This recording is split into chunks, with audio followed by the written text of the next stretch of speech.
You would laugh, Bob. Gary said, they canceled the car show tonight. Hey, how are we? I said, tonight?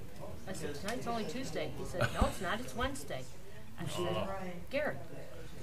He said, they canceled the car show. I said, All right. no, they didn't. I'll call the meeting to order, and we'll say the Pledge of Allegiance. I pledge allegiance to the flag of the United States of America and to the republic for which it stands, one nation, under God, indivisible, with liberty and justice for all.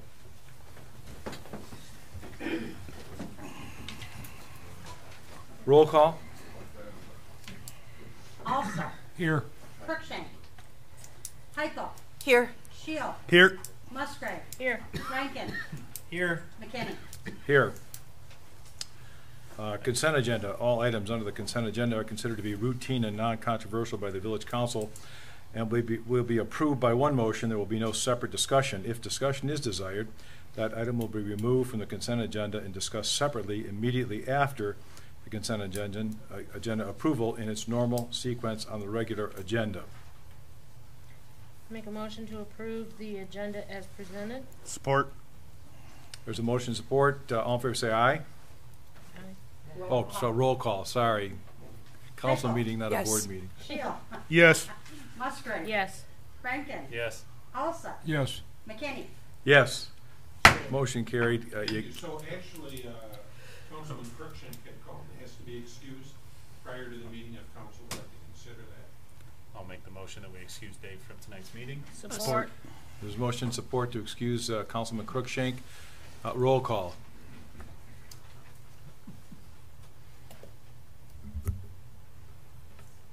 Heichel. Yes. Shield. Yes. Musgrave. Yes. Rankin. Yes. Alsop. Yes. McKinney. Yes. Public comment. Members of the public can address council once recognized by the chairperson. Comments are limited to a maximum of 4 minutes. Council may extend this time by up to an additional 4 minutes by a majority vote. Prior to addressing council, members of the public, if you would please, state your name and address for the record.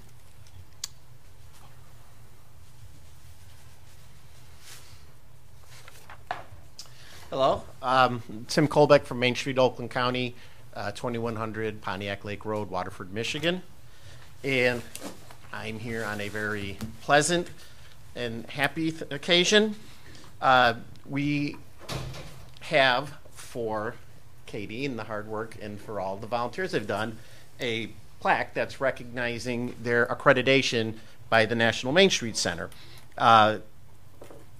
In the past, we would issue a press release, and we thought that it would be a little better to come out to the communities and present this in person in front of the elected officials to sort of celebrate our partners. So, just a little history. Every year, all the select level communities go through a formal review by the Main Street staff, and sometimes we bring in some national consultants to evaluate where their program is at, what is it doing particularly well, what we can help them with in the next year. The assessment isn't meant to be a ranking of the community. It's about the organization and what, again, the things that we can help them with and the things that they're doing well. During the assessment, we meet with elected officials, business owners, the staff, volunteers, and we get a lot of information that we gather. There's 10 criteria that the assessments are based on. We're looking at, is there broad-based community support for the organization? Do you have a vision and mission statement? A comprehensive work plan? A historic preservation ethic?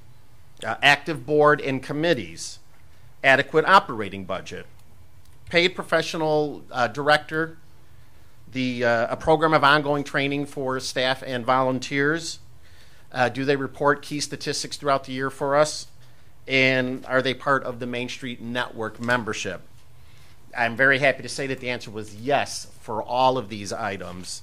And just, again, for the community and for everyone to know, we hit some highlights that we pulled out that we thought were very important to note and were very, very good accomplishments. Is we've noticed over the last several years, particularly last year, the relationship between the DDA, the Main Street organization, and the village has never been stronger. I think that's a very good thing, that having that partnership allows everyone to move forward and accomplish a lot of things. The program has shown great progress in building relationships throughout the community. They've had, with Katie at the helm, I've seen a lot of proactive things to increase volunteerism, getting more partnerships created with other organizations in the community. It's shown its ongoing support for historic preservation through the partnership it's had with the Planning Commission to create design guidelines, through the work to preserve the depot, through a whole number of things that we see the commitment for historic preservation. We really notice that the committee members are excited and energized, and they really enjoy what they're doing. They're having fun being participants, which is great. And really importantly, the 501c3 being established, which is going to help the organization diversify its funding and create a lot of opportunities to make them even stronger. So saying that, Oakland County is acknowledging that you have a very dedicated and energetic staff and a group of volunteers that are up for the challenge of continuing the efforts to make downtown Holly the best it can be. So as your liaison from the county, I am very happy to present this plaque to confirm the accreditation for 2018 as an accredited select Main Street organization. So thank you very much.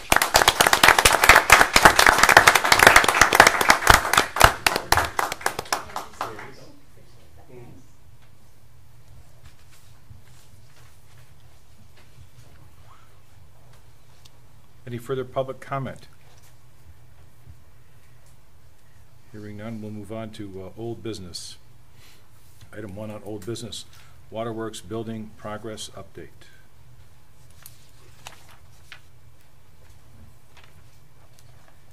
Yes, George Cullis, 601 East Maple Street.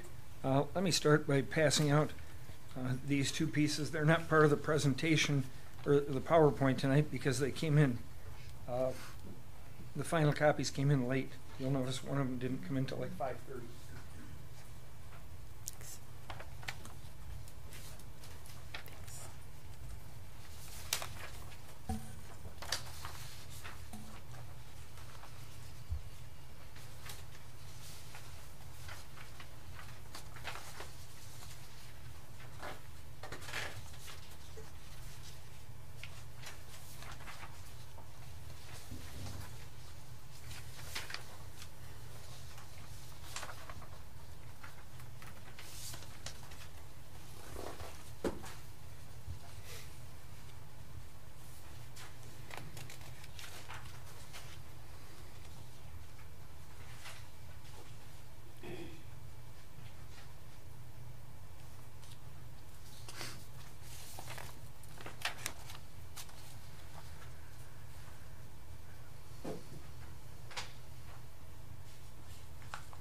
As the chairman for the Historic District Commission of the Village of Holly, I had the opportunity to spend one day last week at the Michigan Preservation Network's annual conference, and I had an opportunity to talk to both Ellen Thackeray and Amy Arnold and Mallory, who sent this letter here, in regards to our project, went over some pictures and so forth.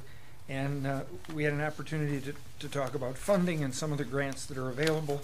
And as you guys know, being on the village council, you have to jump through all the hoops and you have to do it. But this is the type of project that they have these grant fundings for. We just, as the gentleman before me mentioned, that the 501c3 has been completed for the DDA. And I know we're in the process of working on the certified local community. I don't know if you have a time frame on when that will be complete. Yeah, so it takes some time. So those are things that are hurdles that you have to get over going forward. I do have a PowerPoint to put together. We've had a lot of help and encouragement from Oakland County Planning. Both Ron Campbell and Joe Frost worked on this presentation with us. And if I can figure out how to... That over in the big picture. There you go. Now click. Oh, okay. That's how it works. So this is regarding the Waterworks program, or Waterworks building, and the project to restore the building. I thought it was interesting. The photo to the right is a canoe race that was done here out of the park. You'll see the building in the background in 2008.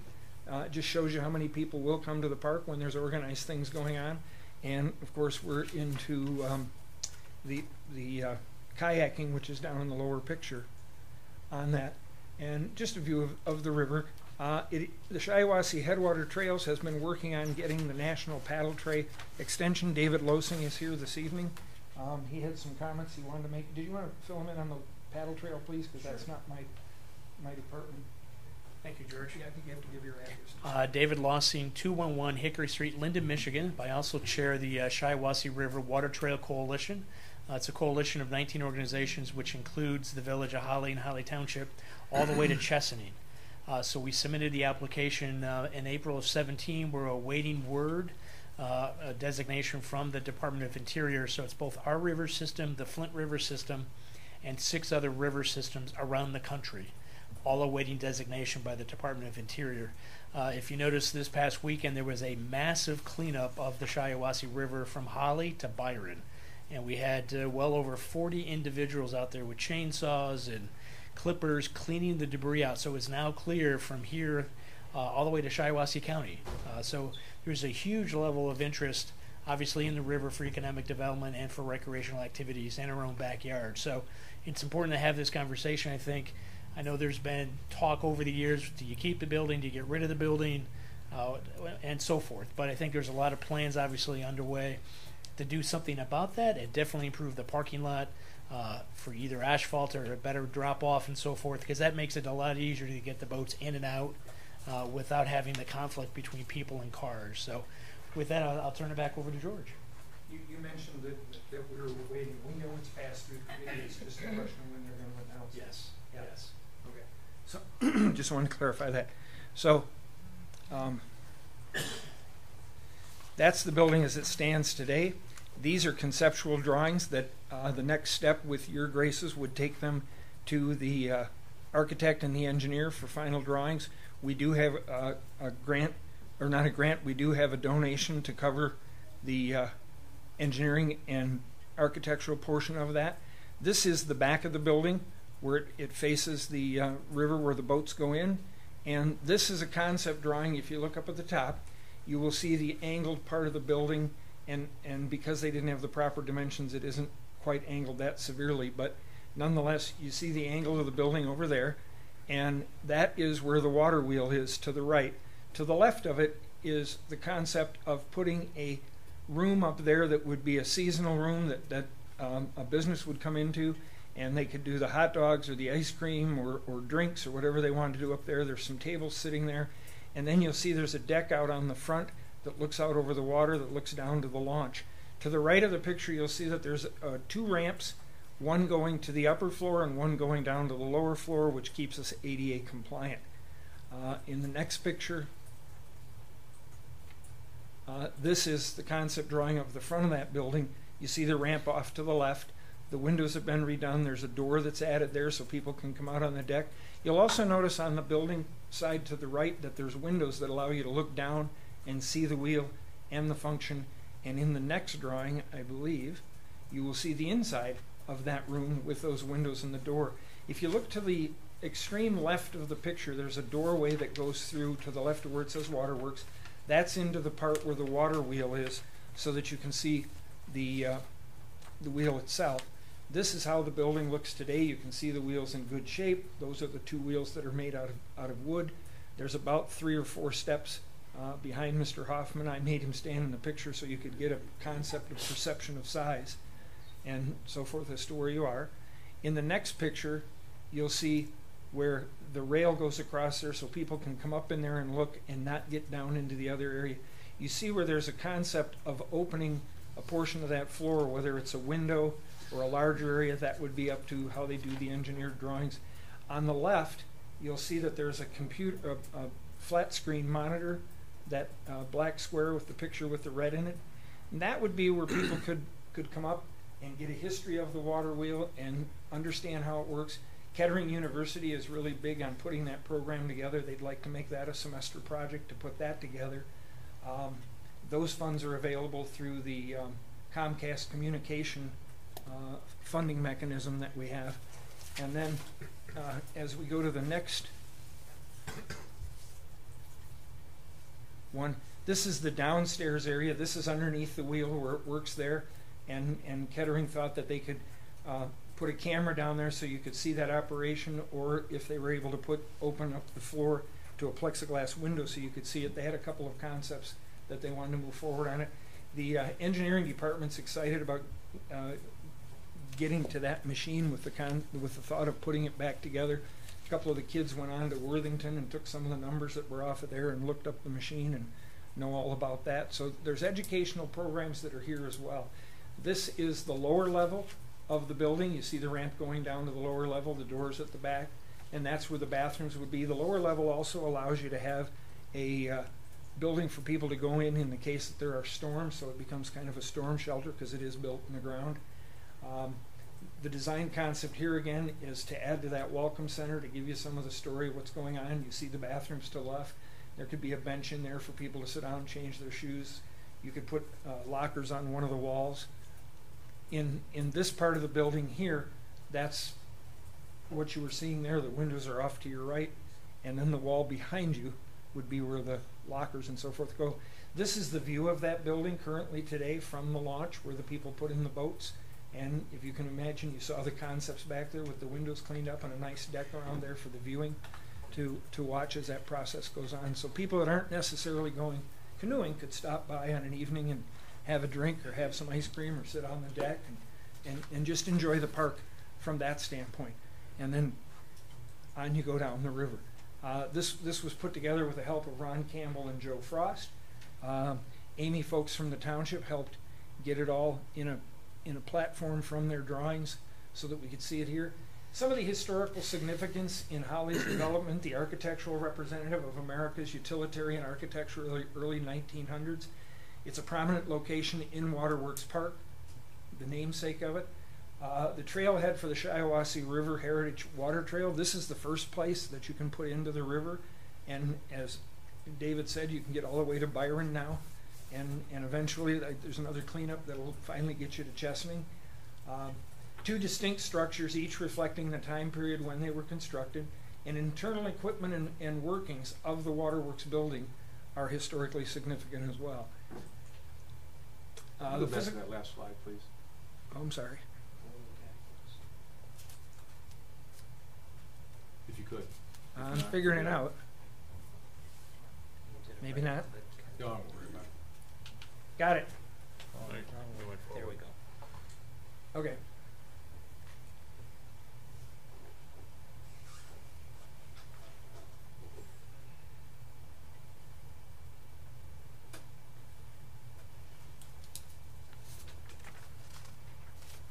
Thank you. Okay. The wood frame structure was the earliest and is in good condition. The masonry structure is in poor condition, with the first floor and roof structure needing to be replaced. The concrete foundations of both buildings are substantial. Construction are in excellent condition. Further investigation should be undertaken to assess the masonry condition of the north and west elevations. That would be the brick on the outer side of those buildings. Limited numbers of similar facilities exist, making this a unique opportunity. Adaptive use potential has been demonstrated. A fair amount of waterworks in Fairmont Waterworks in Philadelphia. There's a water tower in Chicago. Milford has redone theirs. The Boyne City just redid theirs and received the governor's trophy for historical preservation. So there is the highest and best use is for the original design purpose, most likely used to obtain grants from the Community Foundation or the Ralph Wilson Jr. Foundation. There are several foundations. I met with one of the donors just yesterday, and they're on board for making a donation to cover the initial architect and engineering. Because of the fiscal year, that money won't be available till July 1st. What entity was that? I'm sorry? What entity was that that's on board? it's a donor that we have in the township that has asked to stay anonymous. They have already donated $100,000 to the township for the farmstead. Recreation of equipment for demonstration and education. Both Kettering University and University of Michigan are interested in developing programs for education on this project, as well as Eastern Michigan University in their graduate program, their master's program. Private, rented, leased, the possibility for the business operation, commercial, retail food services, artisans workshop. Those are things that are open for interpretation as the plan develops. One of the things Kettering University's business school wanted to do was to develop the business plan for the program, or for the building itself. Also, by adding the restrooms, you no longer have to have porta potties out on the property, and so what they're saying there is that this project has great potential. Phase 1, that's stabilization of the main floor and roof, including structure thereof. Further investigation then of the building assessments so that we can put the plans together, the roof and floor plan, reconstruction of the main floor and roof, determine the end use. In the report that I passed out to you that we got from Lopez Engineering, you'll see the certification on the building moving forward. And we've got a couple of groups, Michigan Historic Preservation Network and the SHPA office in Lansing have both offered architects to move forward and help with that part of the program. These are architects that they use. Exterior envelope, restoration of the masonry, stabilization of restoration and windows is a project that Eastern Michigan's master's program is interested in as well. And we've got funding commitments from a couple of foundations in regards to the educational programming.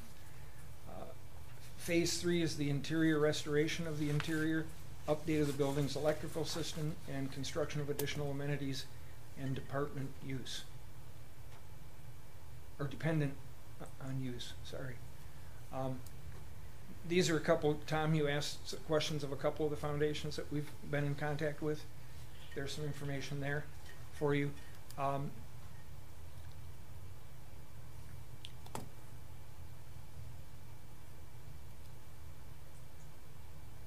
These are some projects that have been done.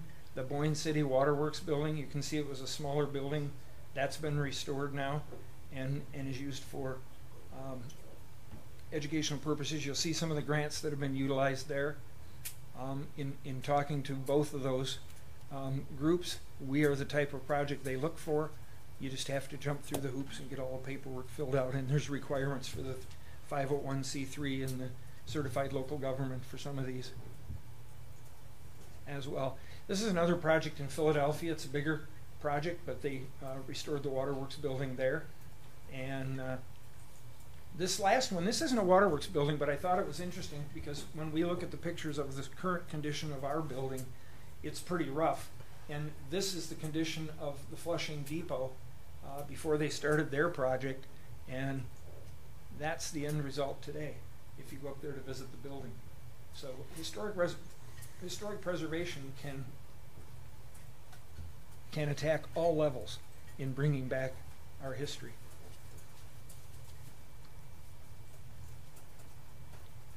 Whoop. There we go. Couldn't find the. Whoop.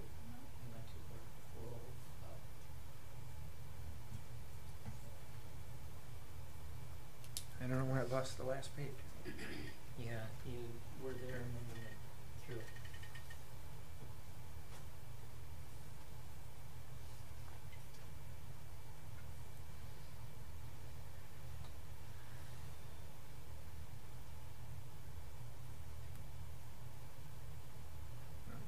Minute left. Oh, there it is.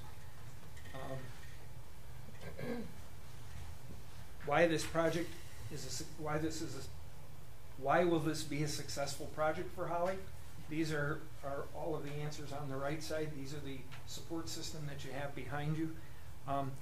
One of the things to give you some number ideas of this project it's estimated, without getting into the actual things, that this is a project that'll probably be between $180,000 and $200,000, and with grant monies that are anywhere between 20 and 40% matching funds, we have the first $30,000 to get the project started, and that is going to be securing the floor and so forth. I'm going to let Bob Hoffman talk about that because he's the contractor and he's the one that's got that. And then as we move forward with the rest of the project, as we lay that out, then that will be matched by donations and by grant funding as well.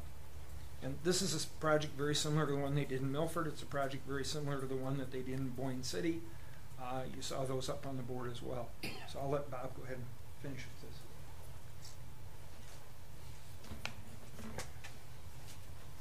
Thank you, and good evening.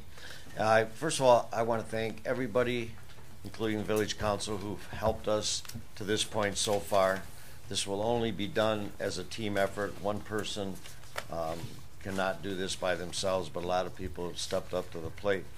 You have before you the engineering report from Lopez Engineering, and George hit on some of the things a little bit there, but there's actually no surprises in it. The village asked us to go get an engineer's report to make sure that the building is structurally sound. We did that. Like I say, there's no surprises. The engineer just confirmed what other opinions have been, including those from Oakland County. The next thing we need to do is gain access to the building. We need to put a door on the back, and we need to start doing the demolition, interior demolition. We need to put new flooring and then a new roof. We all know, especially all of us who own houses, and some of them have older houses like I do, that if you keep a good paint job and a roof on a house, it'll last forever. And that's really what we need to do to get to that point before we take the next step, which would be build the decks, do the interior plumbing, and some of the other things we need to do. So I guess we're asking your blessing so we can move forward and get this project going. Anybody have any questions? I have a couple. Go ahead. With the fact that you're now talking about putting in bathrooms and things of that nature, obviously that's going to require heat. Yes. To keep the pipes from freezing. Correct. How are you planning on funding that? Well, it doesn't necessarily require heat. That's a part that's used in the summertime for the river. So that building would be winterized and not have to be heated through the winter. Yep. The activity in that park is largely done in the summer. There's not as much activity in the winter. Okay, so then the plans are that this is just a seasonal type of summertime, basically, no winter time for the amount of money that's being invested in this? You know, I don't think we should rule anything out. I was going to say, I think if you found a need for the use, then you could move forward with that. If the community, I mean, as it is right now, I don't know how much that park is used in the wintertime. I don't know if anybody has stats on that. But typically parks in Michigan shut down during the winter, whether they're state parks or metropolitan parks. State parks don't shut down in the winter, George. Well, I'm talking about. They don't get used very much. They get used less. Right. They don't get used as much. Right, but they do winterize some bathrooms in certain places, and that's a possibility there too. I don't think we should exclude anything. I think this is, like everything in life, it's evolution, and we're going to evolve through this thing. And like George said, there might find a demand for something in the winter. At this point, I don't really see that right now because of the limited use. People use the river mostly in the summer, but something that we have not thought about yet might come up, and we might all sit around and go, you know what, that's a good idea, and that'll work. I'm not excluding anything. I'm asking questions because that entails our budget, so therefore that is impacted, and we need to be aware of everything. Well, that's as far true as what too. it's going to cost. But I would suspect that this is a park owned by the village and maybe by the township too, I'm not sure. But it's a park, just like we maintain every other park in every other community. There's a cost to do that.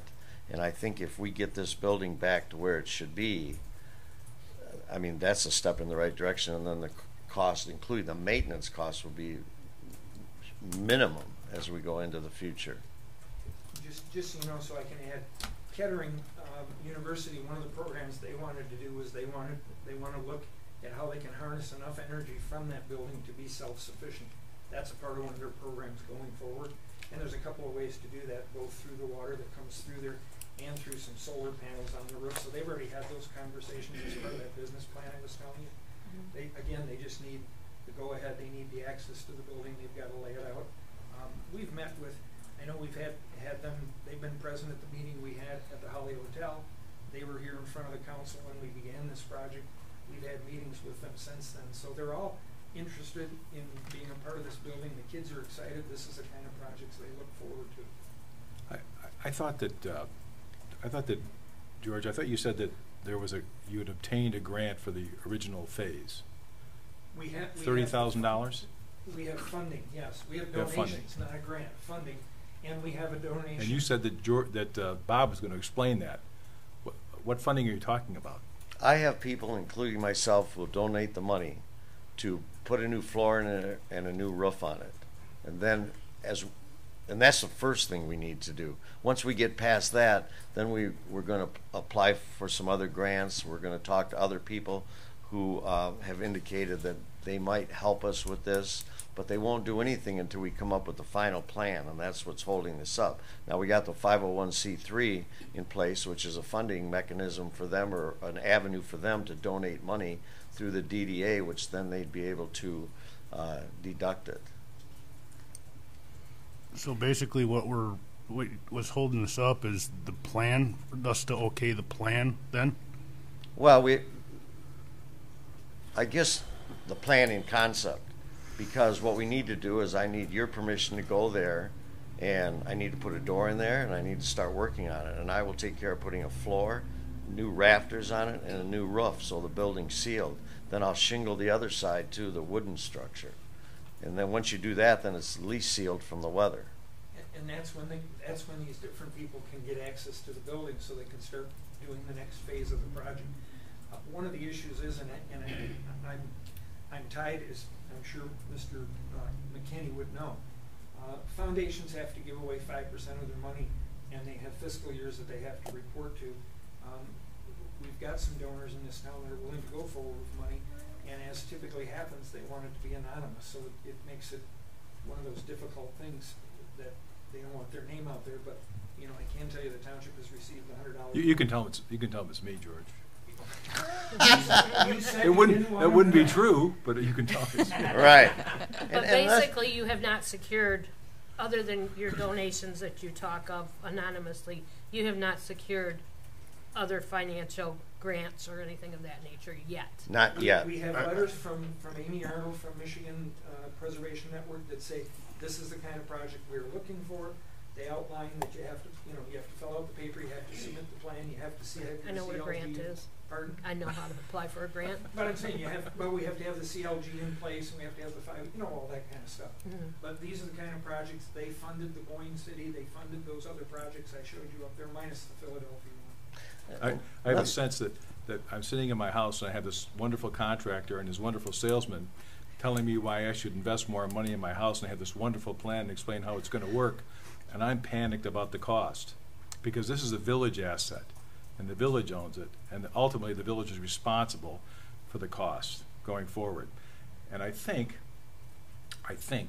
that when we met at the hotel and we talked about the depot, the discussion was that that had to be a sustainable plan with cash flow from the occupation or operation of the facility. Yeah, yes, that's correct. And I think that at the onset of this discussion regarding this building, that was council's expectation also for this project was to have that same type of information of how it would not only be paid for, but continue on into the future. Well, and that is our intention going forward as we develop the plan. The one thing you have to remember is even if Bob finally gets access to the building, fixes the roof so the other groups can come in, if the project stalls, the project dies, and you end up tearing it down, which is your plan to begin with, it hasn't cost the village any money to do that. But these projects have sustained in other communities. We have enough people. We have the support of these different groups behind us. Well, you've pointed out great projects that have succeeded, but there are other projects that I'm sure failed. They just aren't in your, you didn't do a survey, you picked out some success stories. I picked the projects that the Michigan Preservation Network has done their funding. I picked projects that had received their grant monies as examples of the project going forward. I don't know that there would be any way of me knowing a project that. I didn't expect you to, but to clarify. I can tell you there was a building in Adrian that had a developer ready to preserve that, because I testified in front of the tax committee in Lansing last week, and they had a project that a developer was ready to go forward on and develop in Adrian, and when Governor Snyder in 2011 took the Michigan tax credits away, the project fell apart, and they just ended up tearing the building down. I'm sure there are more examples of that. That was my only point. Yeah. You know. Tom? George, do you have money right now to start the project without it costing the village any money? Not costing you anything. So you have you've got nothing, money ready to no do the risk. roofs and floors and everything. Let me point out something else. You guys have known the projects that I've done around town, and I do what I say I'm going to do when I'm going to do it. I'm spending a lot of my time, a lot of my energy, and a lot of my money to make this thing work. I didn't take this on and ask all you guys to help me because I plan on failing. This is a viable project. It'll be an asset in a village park for generations to come after we're all gone. This is a good project, or I wouldn't be standing here talking to you about it. Once again, I feel like the homeowner who's got the exposure. It's a good plan. I'm not saying it's not a good plan, and it's a vision there, but the responsibility falls on the village council and the village taxpayers if it doesn't go forward. Okay, if it doesn't go forward, as George pointed out, you don't have any money, but you have $24,000 to tear it down. So if I go put 10 or 20,000 of my money into this project and it doesn't work, you're not out anything more than you would have been out months ago. But there's every day that building's open, there's exposure for the village. I agree. So I should get in there and I should start working and I should get it where it's Or- safe and protected. Or what should be done is what the council decided to do last year, to demolish the building. And that doesn't, of all those things that were listed here, all the things listed here, none of them are impacted or impaired by demolishing the building. You had a list of all the things that go on at the park. 2 of them had to do with buildings, 4 of them had to do with the river, and not with the building. But So it's the impairment to the projects that are existing out there, the river and the canoeing and the connections with the Shiawassee program, they aren't impaired by what we do to that building or our property. Right, What is but- impaired, though, is the exposure that the village has and the taxpayers have. We now have an engineering report that says it's not a safe building. That's not what it says. It says it's not safe because the floor needs to be It replaced. says it's not safe. I don't want to quibble about why it's not safe or how it's not safe. It says it's not safe. But now we have this in addition to other reports that we have. You have no other reports. The report they said they sent us was about the dam up the street. It had nothing to do with this building. Okay, because they sent it to us, it had nothing to do with this The building. one you saw had nothing to do with the building. It had nothing to do with it. It had to All do right. with the dam up the street. That's why we went and got Okay. a thing. But the thing is, things can be fixed and things can be repaired. I don't disagree with that, and I don't. And I'm willing to do it. I also believe in historic preservation. I got a lot of money invested in historic preservation. So do I. I've made choices. I've made choices about what I could do or what I couldn't do. And now I'm making the choice with some other people invested in it too. Taxpayers. Pardon, what was last? On Go ahead. this, Bob and George, I'm not sticking up for you. Bob and George went through a lot of legwork on this. If he's willing to put his own time and his own money in it, and it's all okay with the council, and if he did really succeed, it would be a nice thing to have done. I know it's a dump and it's ugly, but it could be nice too. I don't disagree with that. And he's wasting a lot of time in all this engineer reports. I give him credit. I had a sense that that what was going to be presented was going to be a sustainable plan, a budget with what the costs were going to be and how it was going to be funded. Not we got the money. I got friends and we got friends. You know, this is we don't business. Government doesn't do business like that. You and I do business like that. We get together and plan things, but this is owned by the Village of Holly. I'm here begging you guys to fix an asset up that I don't even own. And I'm getting. But we don't have the plan that I thought we were gonna get. The plan that would say, here's the budget, here's what has to be done, and here's the budget for getting it done, and here's how it is sustainable over the next 10 years. Okay. The engineer laid out in his report the steps to take, which we've talked about before.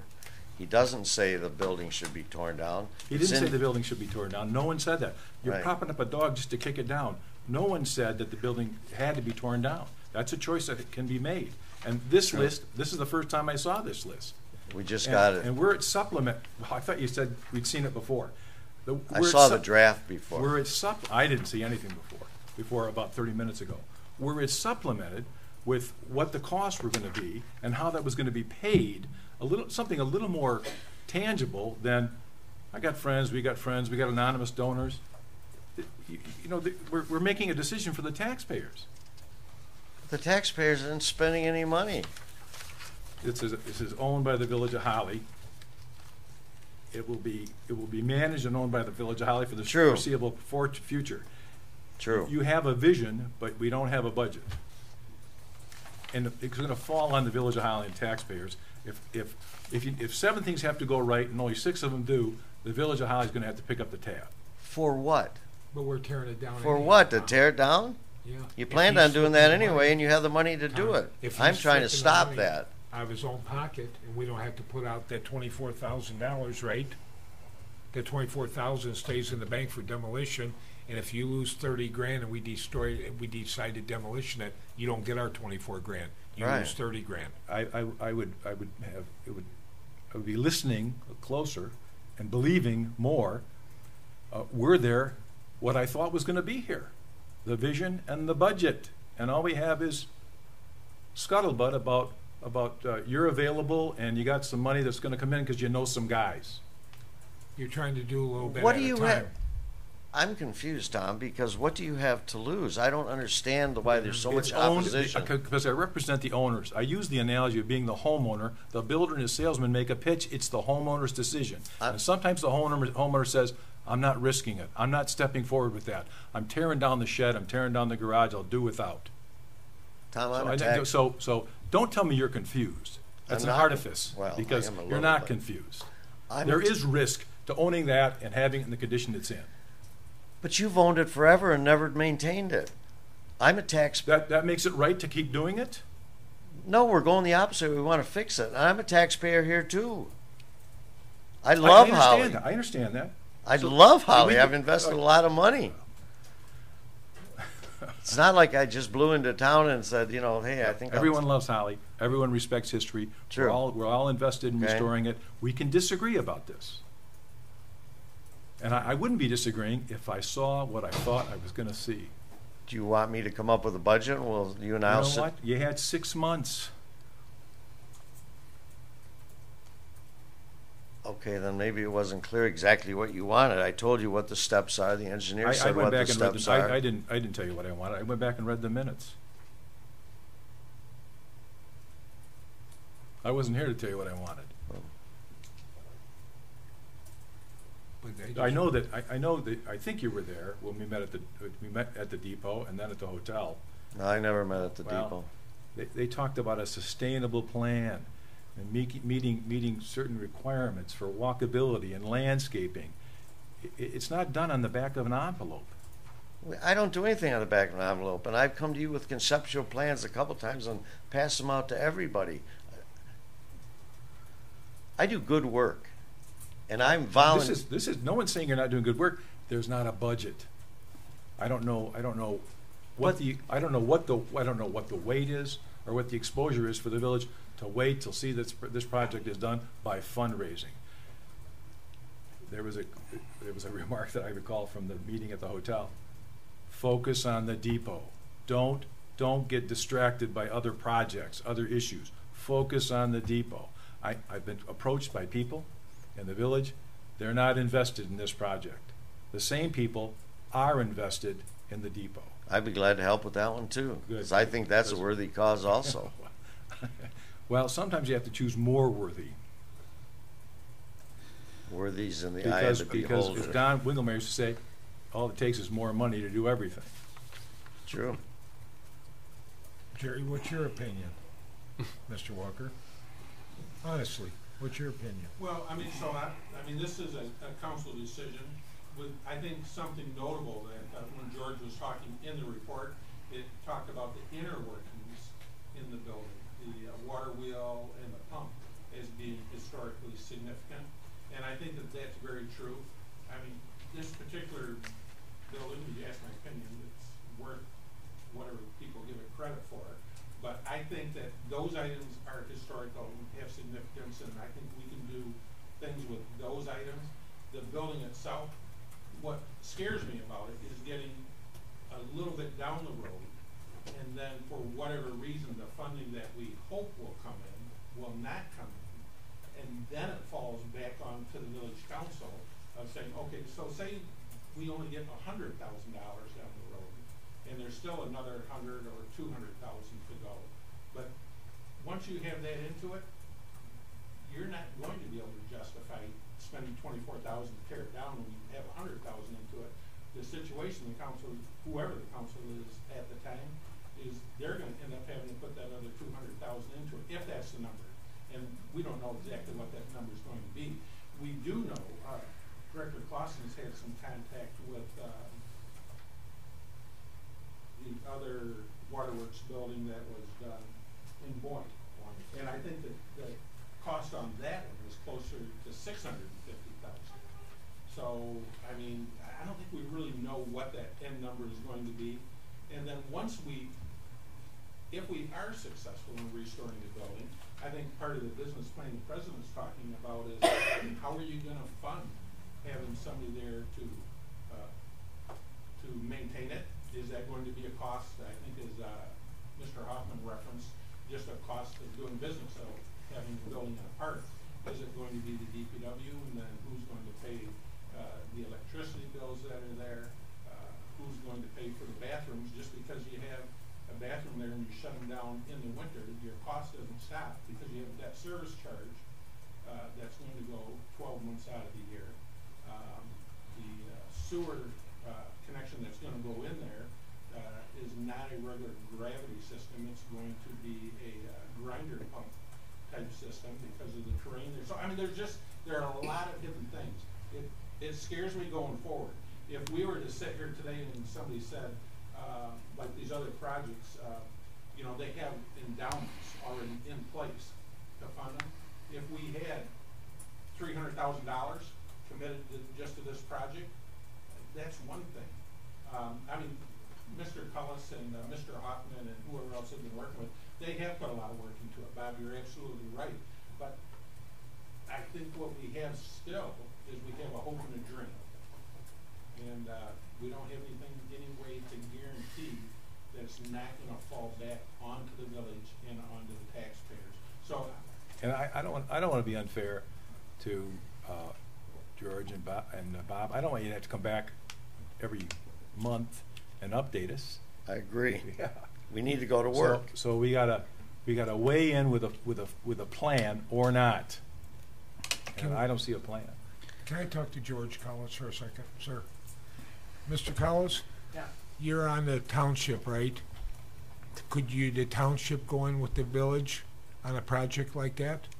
Like electric bills Jerry's talking about, like that? You team up and that's village and township's property? That would have to go before the township board.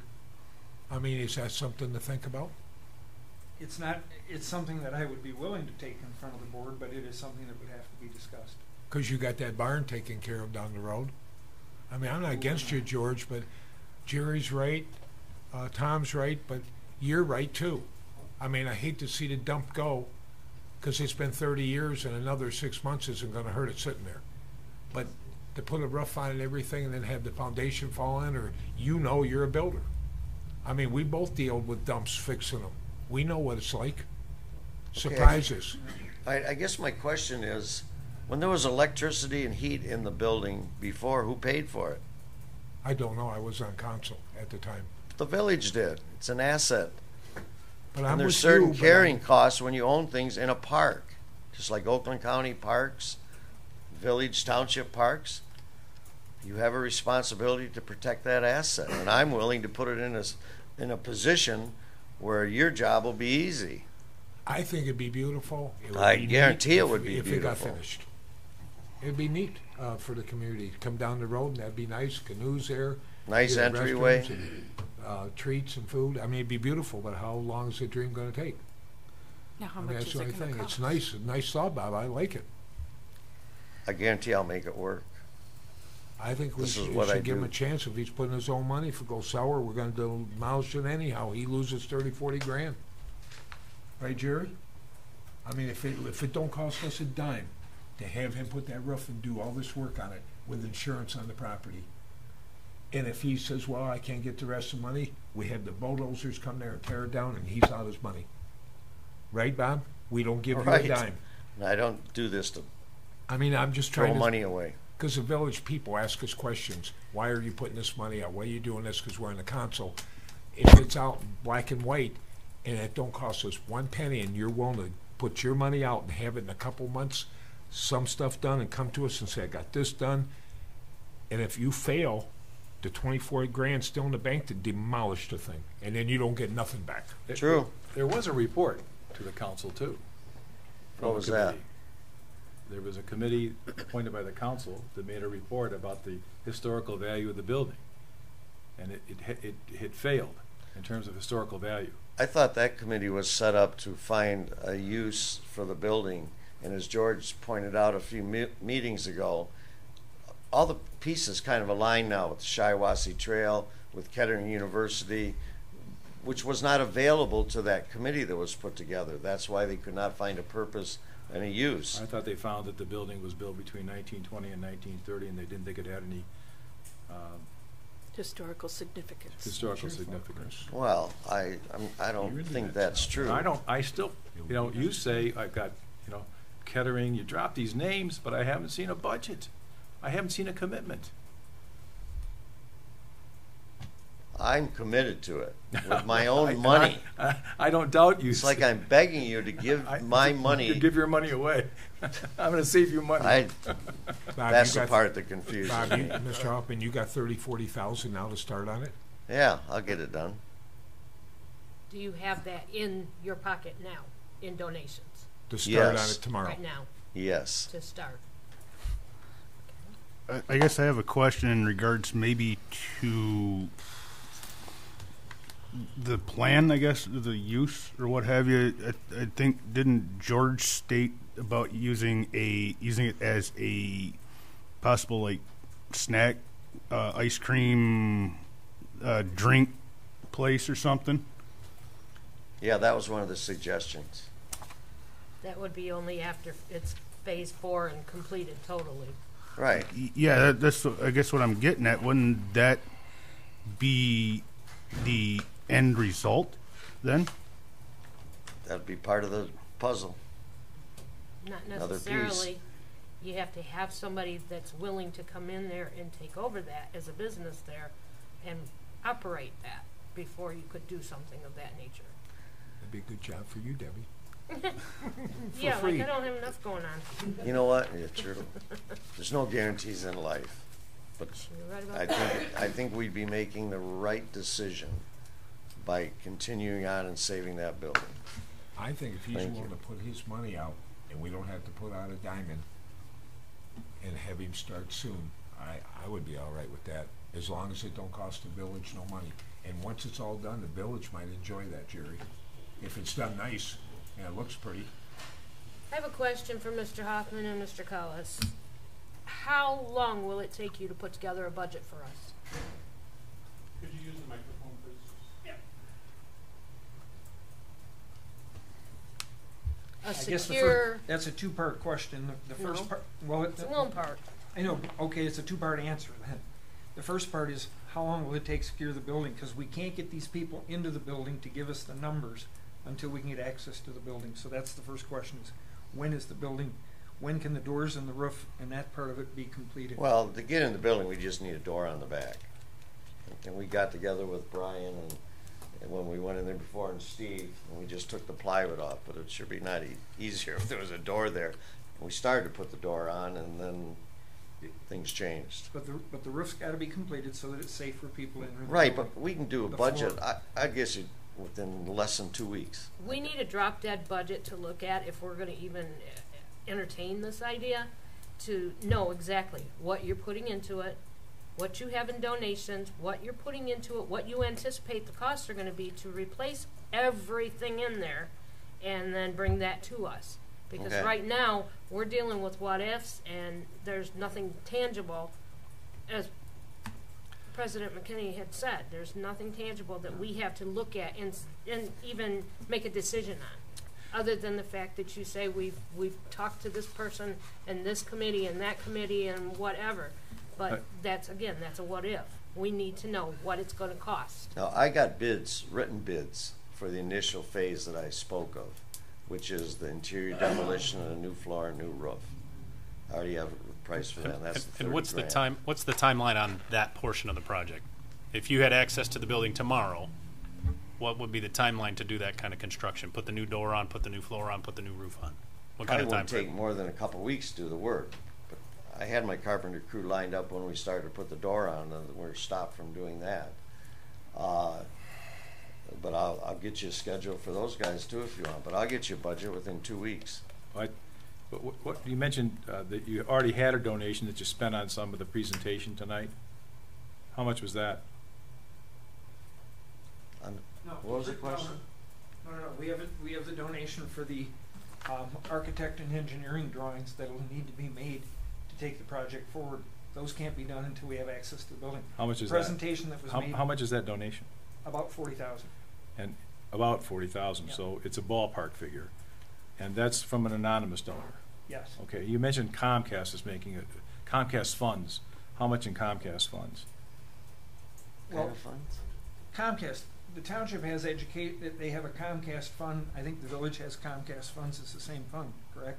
Well, so the village receives from Comcast, we receive PED funds, which are education funds to be used for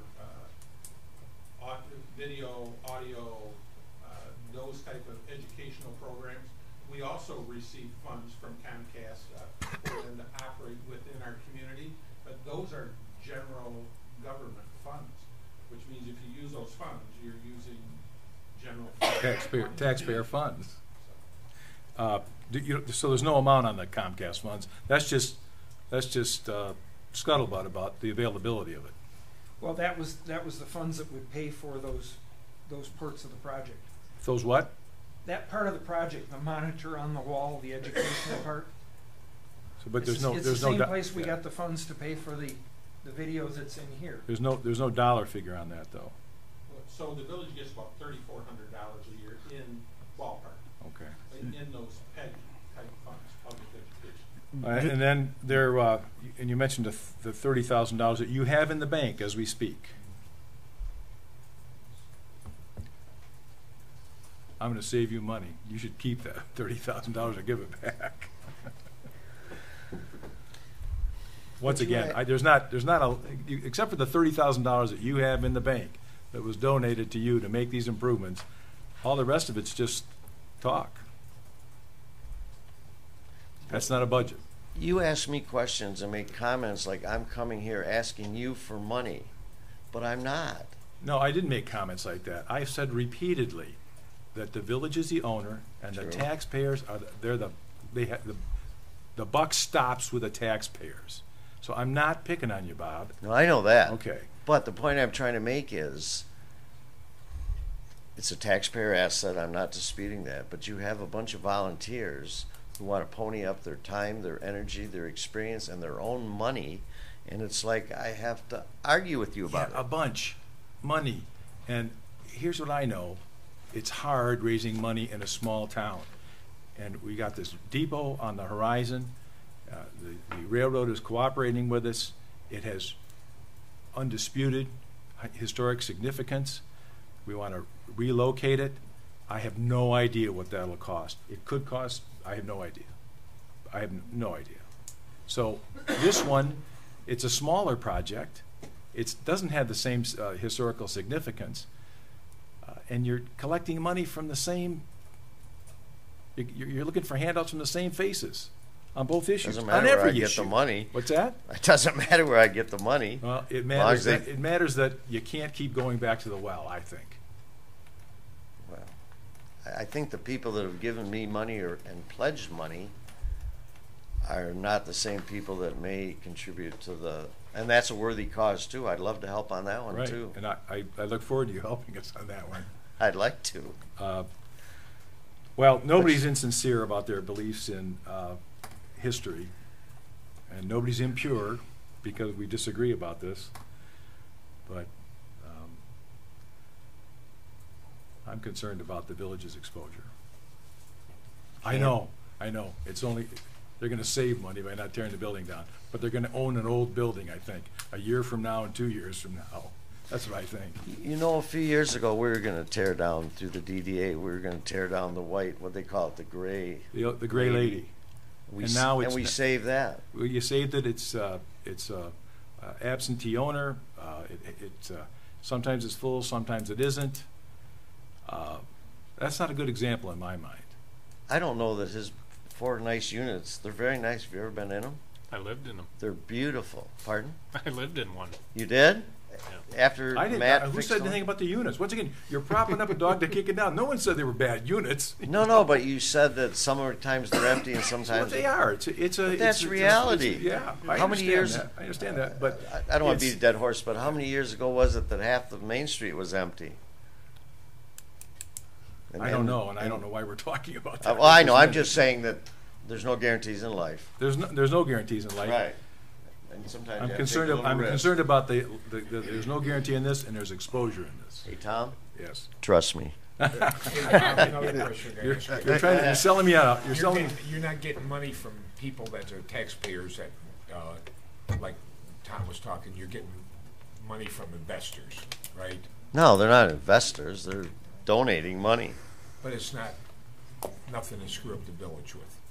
It's not. Well, I don't know how it would. grants People and can stuff. spend their money the way No, they. it's not grants and stuff like that. It's different type of people that don't. Well, we're going to work on grants too. I mean, there's all kinds of They're independent donations. Yeah. yeah, independent individuals. I was confused of Yeah. who's getting the funds, but. I guess I also might have a question here. With getting the door put on and allowing people in there, would that better your chances of coming up with a budget for it? Well, yeah, it all helps. We need to get in there to start working. But the first step is put a door in there so we don't have to go down there with a screw gun and take the plywood off every time we go there like we did the last time. The last 2 times. But I would just say this to help answer your question, and not to get into semantics of, I thought I had permission, I thought I didn't. The reality of it is, the building official, who is Chief McGee, posted the building as unsafe, no entry into it. I mean, that's why plywood is screwed down onto it now. So just taking the plywood off, you can't just start putting a door up. You actually have to, if you go back into this report by Lopez, you have to go in and safeguard and put bracing up, and, I mean, there's a whole bunch of steps before you just slap a door on there. So even if council were to say, yeah, yes, go ahead, put a door on it and start working in there, your building official is going to say no. And council, respectfully, you cannot override the building official. Now, so if you decide that you want to start heading down that route, then it has to be under the conditions that are approved by the building official. So I don't know where you're heading as far as motion, but I just want you to know that there are other steps to it. It's not as simple as just throwing a door up there and evaluating it. I mean, there's time and money that goes into that step also. Like Well, he okay, can't let me get state. nothing done without anybody letting him in the building to work. Right? So how can he get anything done? I'm not getting smart. How can he get anything done if you can't let him into the building? You can't get anything done. And when we went in there to put the door on it, and maybe there was a misunderstanding with Jerry, but Jerry told me on 2 separate occasions that I should go put a door on there. The minute I went to start putting a door on there, and we did just what you just suggested, we did go in there and we started bracing up the floor above us, which is going to be demolished anyway, but we did that. We bought some 6x6 posts, and that's exactly what we did. And then Following proper procedure, though. Yes, it's common sense. You need to put a door on there to Right. But you still have to follow proper procedure, and that was not done. And not only that, the work that was done then, when the chief looked at it, was not satisfactory. It wouldn't have complied with anything, and there were no permits Well, that were issued. So, I mean, I think we just need to keep. To quote my friend Bob Hoffman, not to beat a dead horse, let's move forward. The motions that are were in connection with this, one was August 8th, 2017, motion by Cruikshank, second by Perkins, to approve staff work to with Bruce Lau Excavating to demo the Waterworks building with cost not to exceed $25,000. That was passed. On November 14th, 2017, over 6 months ago, motion by Alsop, seconded by Perkins, to forestall enforcement of the demolition of the Waterworks building for 6 months. And it was Mr. Gildner who came up with that forestall wording, which I thought was artful, Mr. Gildner. How does he get it to work? Pardon? I mean, that's why nothing's been done. How can he get in it without the chief or somebody letting him in to do it? There's nothing. My understanding is there's nothing we can do. There's no appeal from the building, no appeal to council from the building official. So that's holding up if we the were whole to take deal. if we were to take some action, you could extend the motion to forestall, I guess, or you could move to direct the administration to proceed with the demolition. I like to give him more time, but if he can't get in the building to do nothing, that's time wasted. Right, Jerry? Pardon me? If he can't get in the building to do nothing, that's time wasted. He'll be back here in 2 weeks. Same thing, he can't get in the building and do anything. How can he even look at the roof or nothing if he can't be there? I'm not getting smart. I mean, I'm not sticking up for him either, but I can see his point. He can't get nothing done because he can't get in the building.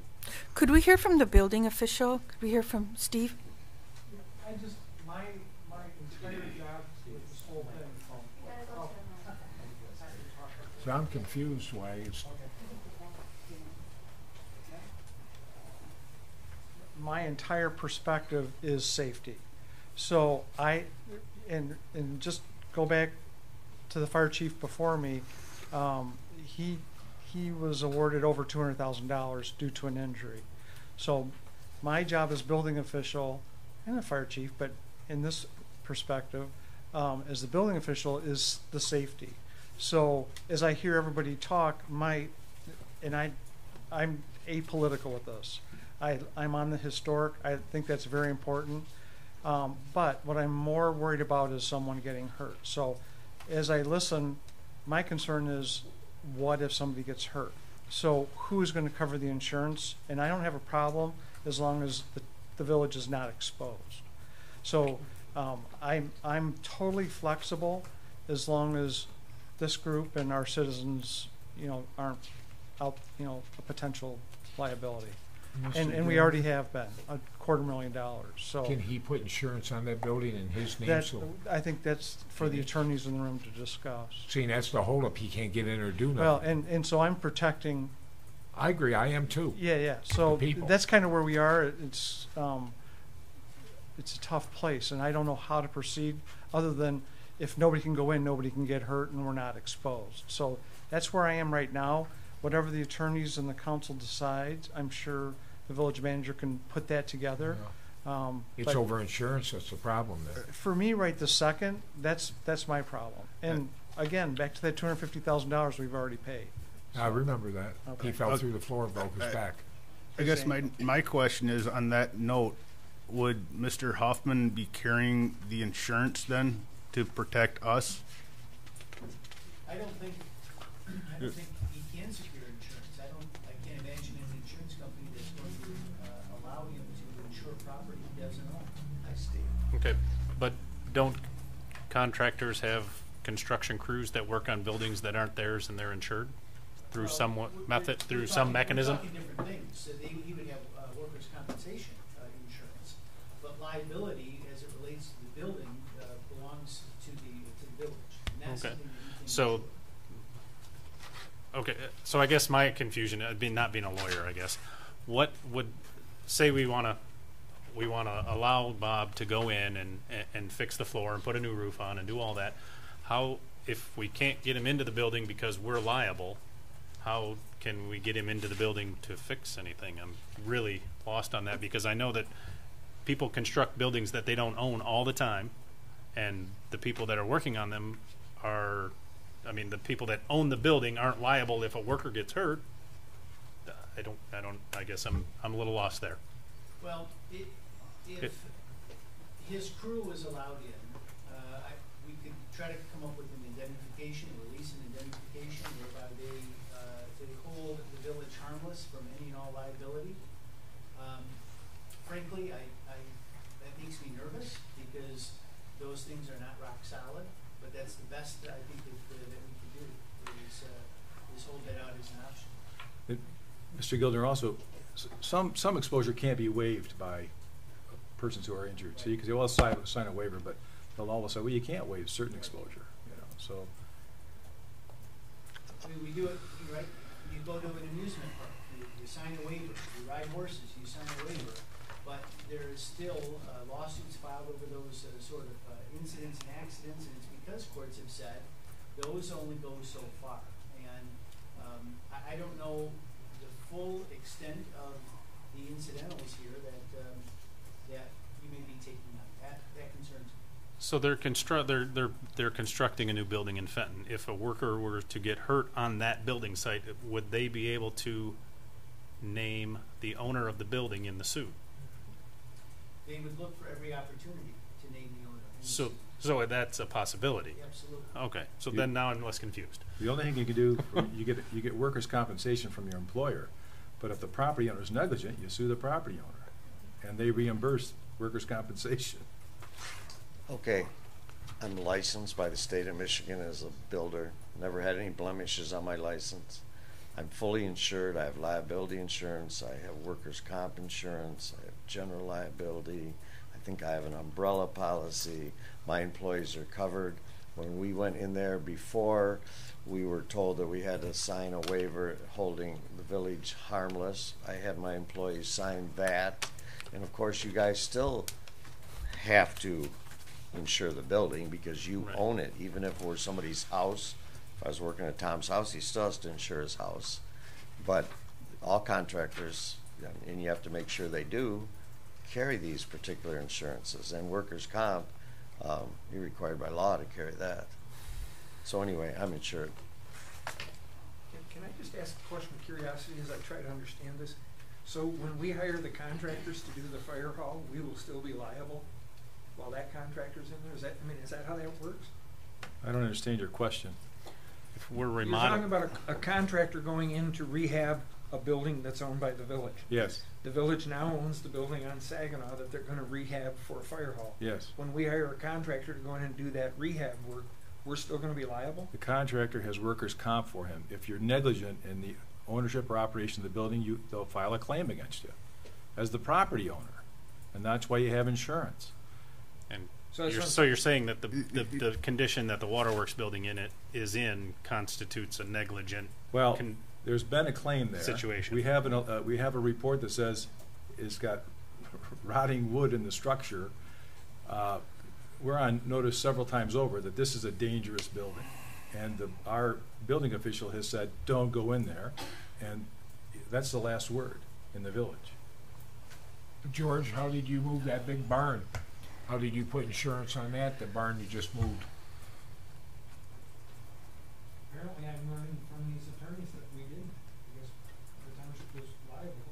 I thought it was under the contractor that we hired, but perhaps I'm wrong. You don't want to hire somebody to do my roof, they have insurance. Okay, listen, the signs are on the building for a reason. You don't want the general public, you don't want kids, you don't want anybody going in there and getting hurt, or in fact, the village probably would be liable. And you're right, the report says the floor is rotting, the roof is rotting, but you have to go there to fix it. It can be fixed. Eliminate that possibility for an accident to happen. The only way to do that is to fix it. Right, and to fix it, you've got to have access, and to access it, you've got to take risk. So, okay. Do we want to take that risk? You got to violate. That's what I'm saying. That's the position we're in, is deciding the risk versus the risk. It's not just risk. You have to violate the order of the building official. He's ordered to not be occupied because of danger. So in all fairness, I mean, the building official could allow them in if they follow the recommendations in the Lopez report, which talks about safeguarding and bracing. But I mean, that would be a step-by-step call by the building official. I mean, there absolutely could be no shortcutting. I guess that's the point I was trying to get to before with the council. It's not as simple as saying, yeah, yes, you have permission to go in there, and then the contractor just go in there and start working. There's lots of other stuff. But I mean, I think it was a good point, Chris. I mean, you referenced it. You talk about liability. I mean, I think the report itself puts the village on notice. Yeah. I mean, and I think that's part of what you use to make your decision on if you think yes or no from there.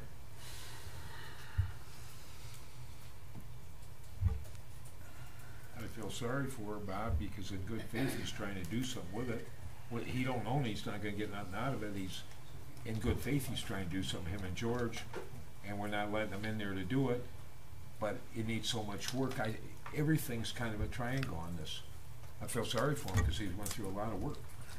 Well, I think really the bottom line is sympathy really should not play any part. Oh, I know that, on but the decision on any side. Really, I think as the president and a few of the other council members have pointed out, it's really, is this what's best for the residents and taxpayers? And that's really. I mean, it all comes combined. It all's combined. How about I get with Steve then? Because he's built homes, he's the building official. We'll come up with that step by step. We'll do this first, we'll do this second, and we'll comply with that report from Lopez Engineering. That'd be up to Steve. Well, Actually, that's up to the council. It's up to the council. I know, but he's still got to guide him along with it. The, I understand. the 6 months has expired. He never could get in the building done. I and understand then we'll that. apply for a permit, which I assume the village will waive the fee. The 6 months has expired. We can extend that time, or we can direct the administration to proceed with the council's vote and direction to engage, allow excavating to complete the demolition. I make a motion we extend it for another month and see how far he gets on it. And if there's no progress made at all, demolition. There needs to be more to that motion. Well, there though. needs to be a support before you have any Oh, I discussion. know that. I support. There's a motion and support. Any further discussion? Yes. I think that there needs to be something added to that statement, or to that motion, with a statement of following this protocol that has been laid out by Lopez. And also to get with the chief to adhere to this, because we don't need anybody going off doing their own thing without, when we're liable for it. And insurance too on record, that he has to have insurance. So. Well, he's got to have insurance because he's the He's law a builder. requires Period. he's a builder. He's He's got a employees. He's got to business. have workers' It's on comp. But we're handing this off to the building official for the next month, and they're going to be back here for month 7. And it may be that they don't get access to the building. That all depends, I guess.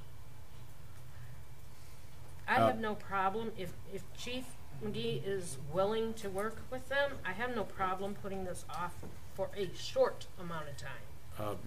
Chief McGee, I think you've been asked to respond. This is, I am, as the village manager mentioned, whichever way the council wants to go, my job again is to make sure it's safe and that, and you clearly understand the risk that the village has. And whichever way you want to go, I am happy to work with Mr. Hoffman, if that's the way you decide.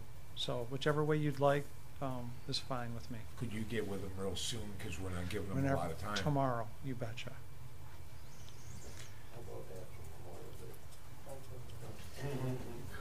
Yeah, can I just say though, and just for clarification, it's not Chief McGee's or staff's responsibility to track down the people in order to get compliance or to get the ball rolling. I mean, everybody's busy, but even the report that you received tonight, you received it tonight and didn't have any chance to review it prior to the meeting. So I'd just say, it's not staff's responsibility. Sometimes that just gets assumed that staff is going to be the drier on some of these projects. Are we giving them enough time a month then, or should we give them more time, Jerry? Your advice. Well, I mean, they, Month Mr. isn't very long. can have it in 2 weeks. I mean, so it's council's decision. If you do 2 weeks, you do, which would be one meeting, or if you do 2 meetings. I mean, that's your decision. How long do you think, on Ed? how much time. If we were to agree on this, I'd like to see it in 2 weeks, because we're just prolonging this and prolonging it and Some prolonging progress, it. something. And we're not seeing anything substantial in writing to tell us what the budget is, where the money's coming from, anything like that. We need to know that before we decide that, yes, we're gonna let you go ahead and do this, because ultimately, it's gonna be us holding. I think a month would be enough. 2 weeks is a lot. I think a month is too long. The motion is to extend this 1 month. There's support. Any further discussion? Chris?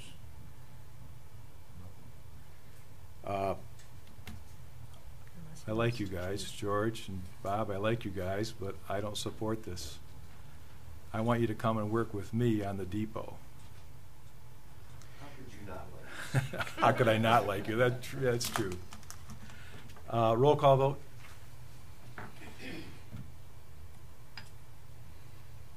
Alsop. Yes. Heickel. Yes. Shield. Yes. Musgrave. Not for a month. I think you mean no. That would be a no for a month. Rankin. Yes. McKinney. No. Motion carried.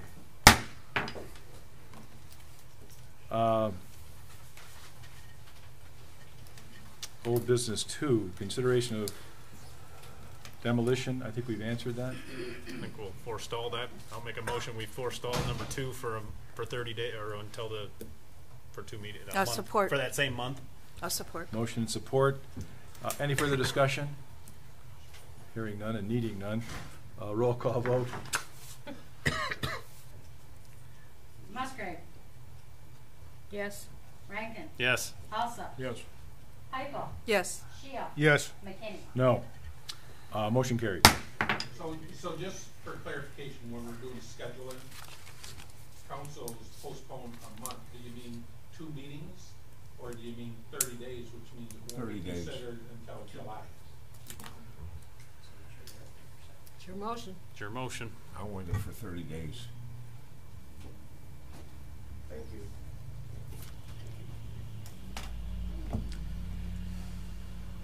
New business. Wishing luck. New business, consideration of approval of professional services agreement with Highland Treatment, Inc. Yes, thank you. So what you have before you is a professional services agreement with Highland Treatment. As you know, the wastewater treatment plant, any operation of that nature is required through the NDEQ of the state to have either a Class B or a Class A operating license in conjunction with the plant. Currently, Tim Stalkup is that person that holds that proper licensure for the village. With his retirement on June the 28th, we were losing that license. The original plan was to have another employee in the plant who had agreed to obtain that license. And he would have had to have tested for it, but he has a number of years of service with the village, and so it was anticipated that he would obtain that license and we would be able to continue on in-house supervision of our own plant. However, he decided not to pursue that license on 2 different occasions. And so that leaves us with no license. So we are required to have a license. Highland Treatment actually is a company who has consulted and done work for the village for several years. They actually perform the same type of oversight or supervision for other wastewater treatment plants in southeast Michigan, both municipal as well as private companies. And so they hold one of those approved licenses that is required by the state. We've had meetings with John Dawson, who is the president of Highland Treatment, and we have worked out a operating agreement with them. You have the framework of that in front of you. Basically, it calls for Highland Treatment to be responsible for the overall operation or oversight of the operation of the wastewater treatment plant. The fee for that is $1,000 per week, $4,000 per month. but it's a highly trained technical operation. If you look across the state of Michigan, there really are not that many Class A and B operators available. So we have this agreement in front of you. We would ask for your approval during this period of time that Highland Treatment, if approved, would be overseeing our plant. It would allow Utilities Director Clausen then to evaluate the services that they provide, as well as, we know we're gonna have to look for a new person to have that license. For an in-house person or a person that works in the field, it takes a minimum of 5 years experience, as well as many layers of education and certifications that are required. So if you think about it, you say, well, $1,000 is a lot of money. Really, if you think about it, a week, $1,000, it's $52,000 for the whole year. You're not going to hire a person for $52,000. I mean, that's just a drop in the bucket. Those are premium type people. We will investigate that. Like I said, it will give Director Clausen an opportunity to evaluate their services on a closer basis. And, you know, we'll be coming back to you with a long-range plan. So it may be to continue a contractual relationship like this. Like I said, it's not unusual throughout the state. Or it may be that we come back to you and recommend that we go out and hire a person with this license if we can find the right person, the qualified person for it. But at this time, we're dealing just with this contract. This is a absolute need. It's not just what we are required to have a license attached to our wastewater treatment plant. So staff would recommend council approve this agreement with Highland Treatment. I'll make a motion to allow the village manager to enter into an agreement with Highland Treatment to provide required administrative and oversight services to the village of Holly. Support. There's motion and support. Any further questions or comments? I have. Me Go too. ahead. So did I miss it in the contract here, or is there no end date? So it's a termination. You know, I don't. Is it open-ended? I mean, I understand we don't. It's 30 days, but yes. We don't. I understand we don't have anybody in that position, so it's probable that we'll need to go. I mean, it'll need to continue on indefinitely. But are we going to pursue an annual contract, a 3-year contract, or is that something that we're going to address down the road? Well, so I think that the length of a continuing contract, that's what we decide. You know, we definitely could enter into that. As far as this original contract, just to get us covered. Right. I mean, we will insert some termination language in a final agreement. And then I guess my second question is, Mr. Clausen, Yes. are you raising your hand to become our Class A or Class B, or are we? Like I said, there's a minimum of 5 years experience in wastewater. Right. So my clock started ticking last July when I was made facilities director. So it would take up to 5 years. And then in the interim, we were looking at the current operators upgrading from their current license to the required. I was hoping your DPW experience They're two separate counted towards one that. check. Okay. Well, that kind of bums me out. But Yes. so you've still got. I mean, you still need like 3.5 years of experience before you can. Right. Okay. Okay. You answered my question. One other question though, do we need to put this in the budget? Or is No, it- we actually have money built in. It is, okay. Into the budget, Okay. under, I think it's contractual, but we have it built in to cover this line. Okay. Motion support. Any further comments or questions? Hearing none. Roll call vote, please. Heupel. Yes. Shield. Yes. Musgrave. Yes. Rankin. Yes. Paulson. Yes. McKinney. Yes. Motion carried. Item 2 under new business, consideration of the approval of contract with Acumed for ambulance billing. Chief McGee.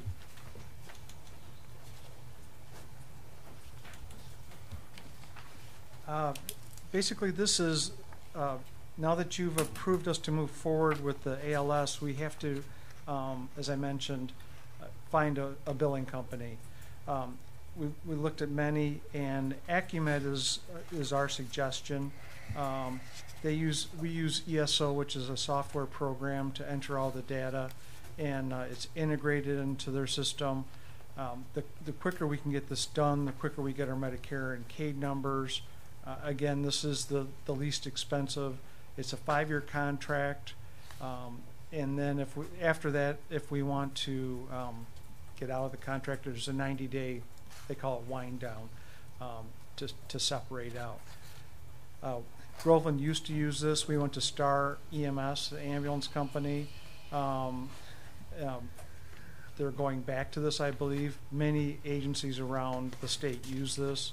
It's really designed for communities exactly our size. And so we would recommend entering into this contract with Acumed. I'll make the motion that we approve the contract with Acumed for ambulance billing.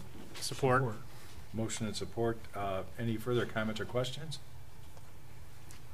Hearing none, roll call vote. Heickel. Yes. Shield. Yes. Musgrave. Yes. Rankin. Yes. Paulson. Yes. McKinney. Yes. Who supported that? Was it you? A couple of them over here. Motion carried. I think I got in there first. I thought I heard your voice before Ryan's. I didn't. It would have been Bob. That would have been. Bob. I didn't. That wasn't the second. Okay. He was the third second. My mistake. Item 3 under new business, consideration of sand volleyball proposal for Cyclone Park.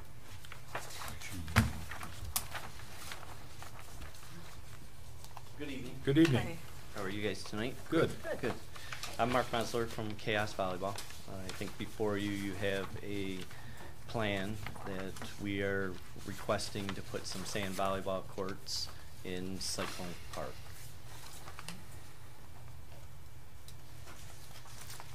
We received that memo. Does staff have anything to offer or supplement that with? So this has already been in front of the Parks Commission, although I think Councilman Rankin was not. Yeah, I was. When they approved it. But this has already been in front of the Parks Commission. They've discussed it on a couple of different occasions. The original location, you may remember this concept, I think, was to install them at Lakeside Park, but logistically, the site layout-wise just did not work. So I think Mr. Messler is interested in moving to Cyclone Park, which the Parks Commission did consider. And from there, I mean, I'll let Mark kind of explain the project a little bit. But there definitely is space at that park. I think, as Mark talks about the concept and how many courts there is going to be, a couple of the concerns from the Parks Commission that came up after their meeting, after they approved it coming to council, was perhaps what time period are we talking about? Is this going to be an agreement, if it's approved, where Chaos can use these same volleyball courts for tournaments or different activities?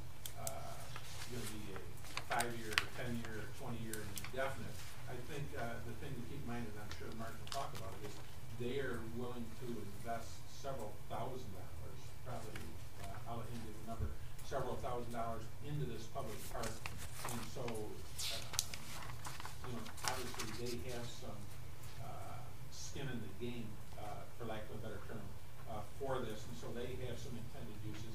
But I think the intent really is to reacclimate that park, give it kind of a purpose.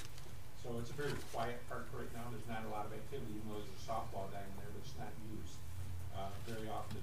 And so to give that park a purpose. So I'll let Mark take that.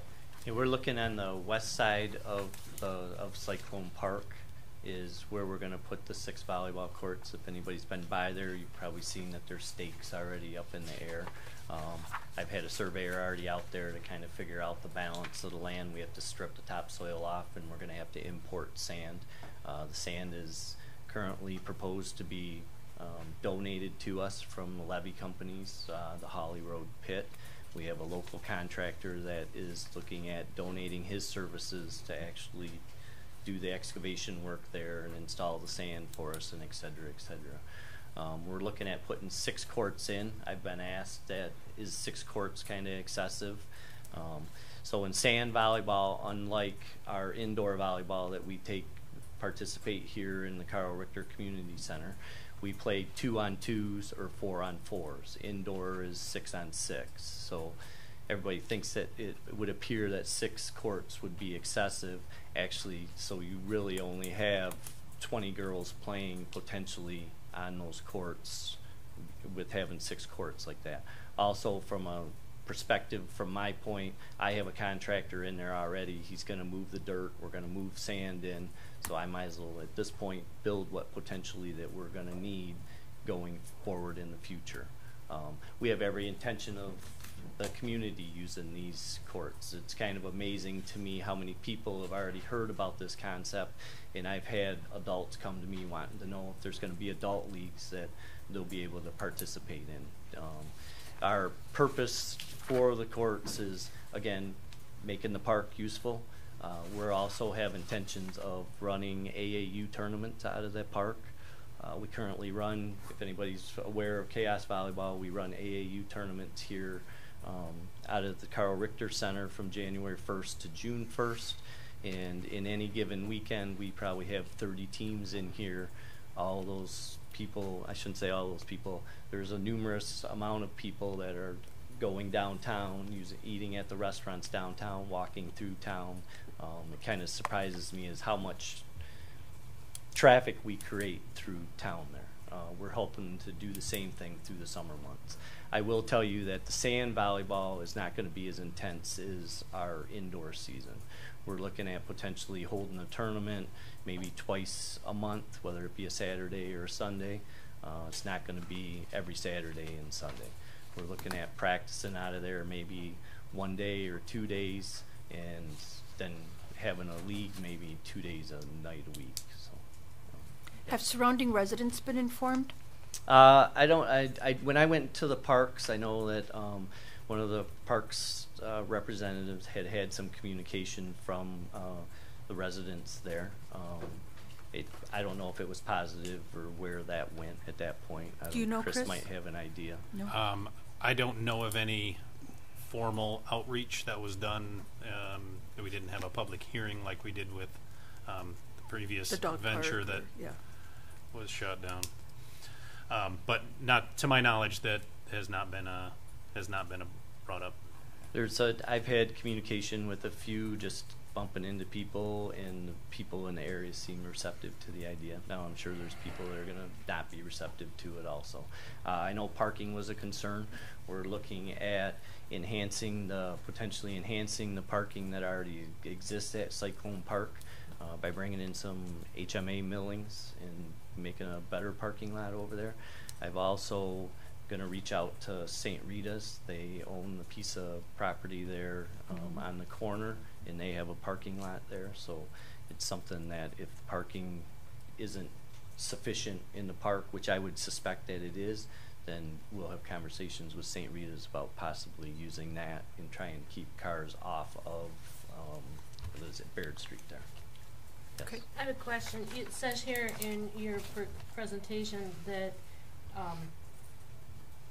it would need to have the mutual consent of you and the village if anyone else wants to use that area. How do you propose to keep people off from there? So my point in that, in my proposal is we're looking at probably going to have somewhere in the neighborhood of $15,000 to $18,000 in this hole by the time that we're done bringing material in. We're buying the nets, all that stuff of that nature. Okay, I don't want to see somebody else come in and profit from something that A, belongs to the village, and B, that we've put $15,000 to $18,000 into, and somebody else is coming in there and profiting from that. And that's from my perspective. If it's something that the village or the parks is in something in that manner, if they want to host an event or something like that and you're benefiting from it, I don't have an issue with that in any way. Okay? I think you misunderstood what I was asking, and I understand that totally, but how do you prevent others from, is there going to be a contract that has to be Well, I would assume that it would be something along the nature, of like Carl Richter Community Center. I have to request through Tony Brinker the use of that facility. I get my bill from her, and et cetera, et cetera. So, and I'm willing to help with that piece of the puzzle. I know Tony's probably got her hands full, but if she needed assistance with scheduling those sand volleyball courts or something of that nature, I'm more than willing to be a piece of that puzzle. Mr. President, if I can speak to that issue before we move on. Sure, But yes. it raises some really important logistical issues. So council and both he would have to understand that this is village property. They're making improvements to it. You cannot, I don't see any problem you giving preference in terms of scheduling. But you can't keep people out. And it certainly has to be equal access to other individuals. You can give preference, but you can't say, well, we're not going to let this team in, or that function is not good enough. It's village property. You have to make it available just as you would any other public property. So there's going to need to be some coordination when it comes to scheduling. I think that would have to be done through the village offices, etc. So those are some details that need to be worked out, but I think it's something we need to put on the table right now so everyone understands that moving forward. And I don't want anybody to get the misconception. We're not trying to keep people out. We want the residents to use it, right? I mean, that's part of what we're putting it in there for. Scheduling was going to be one of the points I brought up, in that we'll need to know, you will need to make available to the village your practice game and tournament schedules, so that that park and those nets can be reserved in your name for those blocks of time. Just like we would reserve a pavilion at Lakeside for a birthday party. Right. And we currently do the, for all intent purposes, the same thing in the gym. Carl Richter community, in the gym. So. But Mr. Gilner, let me ask you this question. Since it is village property, and I believe, Mr. Walker, wasn't that donated to us for specific use, that area, or did that go by the wayside? Yeah, I don't know the entire history of that. I mean, obviously that predated me. It was my understanding. It was my understanding. I wasn't implying anything. That it was to be maintained as a sports park. Okay. Right, Yes. and But the yes, verbiage. the fact that it's village property, and if someone wants to come in, and since we're in this agreement with Chaos, if someone else, as he said, wants to come in and hold their own tournament and make profit off from it, how is that going to work to keep that from happening? I think, as Mr. Gilder stated, it comes down to scheduling preference, and that's something that we would work out with Ms. Brinker and Mr. Messler. But perhaps we would require that the Chaos schedule be submitted by the end of February to give that scheduling of when they want to do their tournaments, and all of the scheduling would come in after that. And certainly the village could block certain days off to where it could not be scheduled by an outside team, but it would just remain open if somebody wanted to come and have a pickup Saturday volleyball game.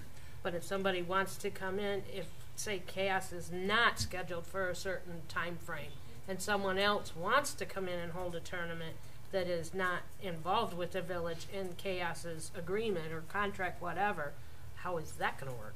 I don't think we can tell them I don't no. think we have any business in that anyway. Yeah, so if someone comes in and it's a different organization and they're raising some money as part of that tournament for their organization, it goes to that organization. You're in control of scheduling. And beyond that, what happens within that tournament, I think, is not the village's.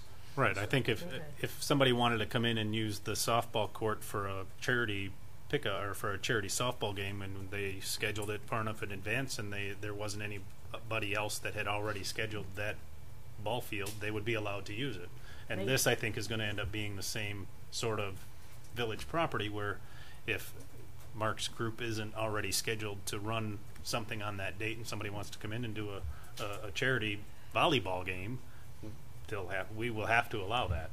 But I think maybe I'm not saying it the right way. You must With not be. his investment into putting in 6 courts, and how are we going to allow somebody to come in and book another tournament for profit if he has invested this money and the contract is between he and the village? Okay, well, and correct me if I'm wrong, Mark, but I'm under the impression that you're putting this in and it's becoming part or it's becoming village property that you are just expecting to be able to schedule every year and use. Am I way off base on that? Or are Not you from what are you this trying? says. Well, are you going to retain yes, ownership? but I'm What's- also looking to protect our interests in I understand in that it too. completely. You know, I mean, I could come in there and I'm coming in there putting a $15,000 hole And- in it, and I understand that, All of a but- sudden, somebody else is coming in there, and every other Saturday and Sunday they're scheduling when we're not there, and next thing you know, somebody else is profiting off our $15,000 hole. I don't know that, you know, and I guess. I don't really, know that- maybe that's a logistical nightmare, you know. Well, and that's what I'm saying is I don't think we would be able to prevent that. Right, and that's why I want to come. And I don't in think you front, would either. And I want to get everything on the table, make sure everybody's on board, and we're all mutual agreement before anything happens. And as long as you're on board with not, I mean, if you're not scheduled on, if you're not, you know, say you turn your schedule in at the beginning of the year, you've got your dates set up. Somebody else comes in on a weekend you don't have scheduled, and they want to run some other tournament. I don't think we as a village are going to be able to say no, and you as not the owner of the park won't be able to either. Or the residents. So I just want to make sure wanna you use it. understand that Right. you're going to be in that position. You're going to put all this stuff in, and you're not going to have any control over it other than giving us a schedule at the beginning of each year saying when you can use it. All the money you're putting in, you really own nothing. Right.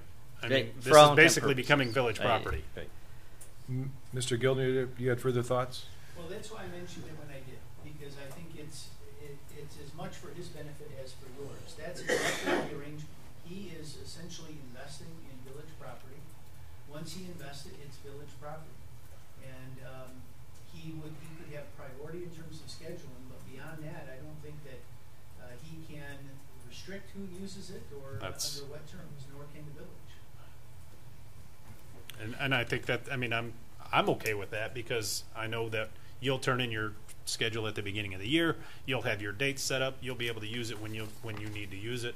But I just want to make sure that you're okay with other people are going to be using it, Yeah. or may be using it. I don't know if they will, but I'm sure somebody will. I mean, there's been a little bit of clarity brought to that here tonight. So. And I have a little bit of a concern regarding the Carl Richter Community Center Director being in charge of scheduling for the sand volleyball. Yeah, I don't think we're going to have to work. Yeah, there's a I little don't- bit more. I don't think that's going to be her responsibility. I think that'll just be the office's responsibility. Just like I said, just like if we were scheduling, if you guys were Softball scheduling game. a tournament at a pavilion at Lakeside, and you did it once a month, we would. And I don't know. We would how just they- reserve it for you yeah, for that. Do for they those schedule weekends. the softball field or? Yeah. I We don't know. yes, we do actually. You- Yeah. So. Yeah, you absolutely can reserve, pavilions or a softball field, and then you will, if you're on the schedule, you have, first. Is that right. handled through the Parks Department then? No, it's handled through the office. Through the village office? Okay. Is they're gonna take Okay. out the softball field? No, I just wanted see, you it's still there. to have it explained so that Mhm. your I investment appreciate that. would be, Yes. Yep. No, Sure. I appreciate so that. you would know, Don't. basically. Any further questions for Mr. Mesler? I do also have some other concerns. I would like to know that that the hours that you plan on running these tournaments aren't going to go past. I understand the noise ordinance. It doesn't start until I think 10 o'clock or 9 o'clock. But I would like to get a kind of an idea that you're not going to be pushing those limits as far as time, and that we'll try and kind of keep it in the afternoon when noise in the park is accepted and a little more palatable.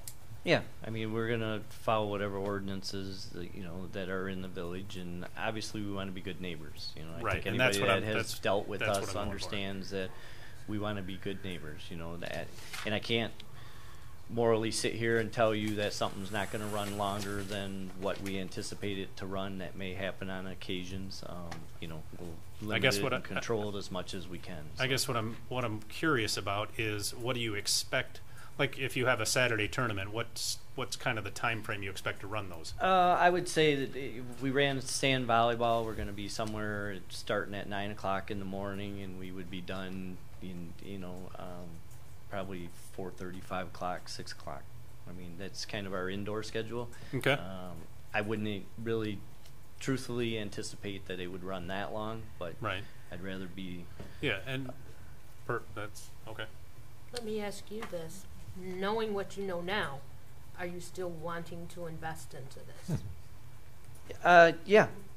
I mean, we're committed to the community, right? I mean, again, I think anybody that knows us, yes, we're going to benefit from it, but I believe that the community can benefit from it too.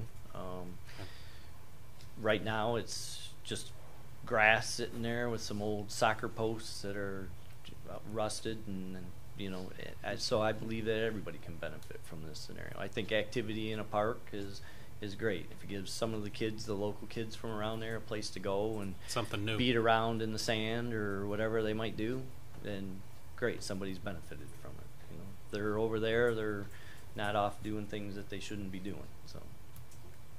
Another question: how are you going to keep the kitties and the doggies out of there? Well, I've been asked that several times. It might be a little challenging. My guess is it'll be kind of like cleaning the gym before we use it and after we use it. So. So just as another point, so Chaos actually in this building itself, in the gym, they have invested well over $10,000 into this. Into the building. Itself, yeah. And they don't own that either. So I think this is kind of their operating method. You know. Any further comments or questions? Mr. Rankin, were you going to clarify the grant of Cyclone Park from the middle of the verbiage that I read on it was that it was donated under the condition that it remain open for public use. So not even so much that it was a sports park or anything like that, just that the public was able to access it, and it was, you know, it didn't get turned into homes. Thank you for your research on that. Yes. I make a motion that we approve. And the edification. I had one question okay, sorry. or one comment for Mr. Mesler.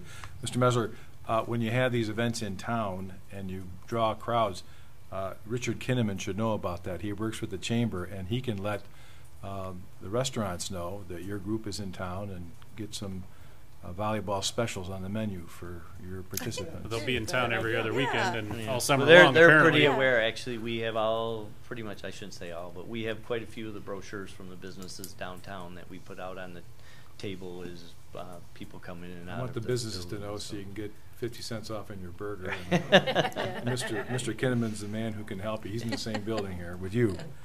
Okay, I'm sorry, Suzanne. I make a motion we approve Mark Messler's Chaos Volleyball to install 6 sand volleyball courts in Cyclone Park. Support. Motion and support. Any further comments or questions? Any further discussion? Hearing none, roll call vote.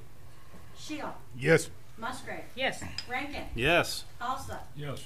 Heifel. Yes. McKinney. Yes. Motion carried. Item 4. Thank you. Thank you for your time. I appreciate it. Have a good evening. Good luck. Thank you. Thank you for your efforts. Consideration of the proposed fee for street closures.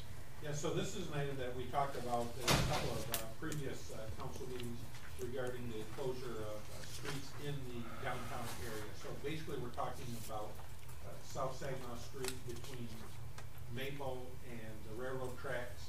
We're talking about Battle Alley between Broad Street and Saginaw, and perhaps Civic from Saginaw to the public parking areas in that. And so we have, at times, we have various events that occur. So we have weddings, we have movies that have been shot there, we have music videos that have been shot, and each of those requires street closures, staff time, employee wages, barricades. At times they have requested to have certain vehicles of the village that would be shot as part of the movies or music videos. But when we had talked previously, we talked about just that area imposing a charge because not only the costs that are incurred, there are some upgrades that we think are appropriate if those streets are going to be closed for those reasons. So we have 2 venues there that actually conduct weddings in Battle Alley or in that area. And so we looked at replacing some of the construction style barricades with bollards, which would snap into the asphalt or the concrete to create that barrier for the venues. And so as staff, we studied this. The police chief, the fire chief, the DPW director, utilities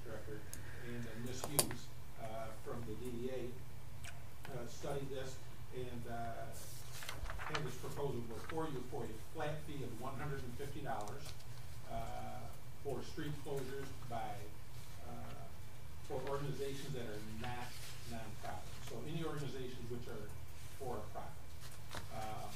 And so we would look at, and we've talked this over with both venues that conduct weddings there. One was not in favor of it, the other one was in favor of it, and understood completely what the cost was for. And so we would put this forward, ask for your approval on this. Organizations such as the high school, which conducts a parade, the VFW, which conducts events or parades, or the American Legion, or the Lions Club, which is a sponsor of the car show. We would look at those organizations as nonprofits being exempt from this fee. What about the Moose with the blues and barbecues, whatever it is? So that would be something, if they were not working in conjunction with a nonprofit, then that would be a case where they would bring an appeal to the council to waive that fee. They're working with the chamber, I believe. If they're working with a chamber, then that That's would a be fine, chamber that is a event. nonprofit. Is the Moose not a nonprofit? I think it is a nonprofit. It is? I believe it is. Should be. I think so. So if there- It's a nonprofit membership organization. So if there were any group though that wanted to come and have that fee waived, it would be an appeal process, case by case basis, considered by council. And then the fees, in addition to that 150, would then be that requirement for the DPW, police, or fire, Yes, yeah. on different amounts? Yes, in the last sentence there, if additional services from other departments are required for the profit companies, such as that DPW, police, fire, fees will be a charge for time and materials. And we already have a schedule. So we actually, in the past, have charged organizations, MUI in particular, that wanted police cars and police personnel for time and materials. So this is up to 4 hour block of time. If they're requesting 5 hours or 6 hours. Then they would be a An separate additional request. 150? Yes.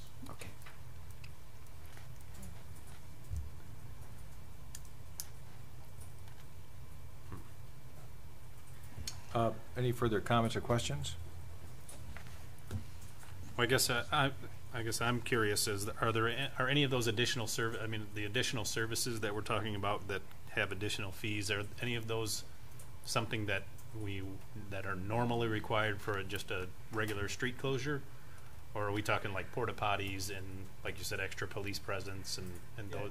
Yeah, But something that you wouldn't necessarily need for just a regular street closure. So typically, right now, if an organization asks for streets to be closed, Yeah. the DPW would drop those barricades off on their last day of work. So if it's going to be a Saturday event, the barricades would be in place on Thursday. On the and curb. really, all summer long, the barricades are there anyways because they're there for the car show. But if an organization wanted somebody specifically there on a Saturday during their shoot, Right. DPW personnel, then they should pay for Okay. that person. The Okay. regular Holly taxpayers should not pay for a for-profit company. Absolutely agreed. I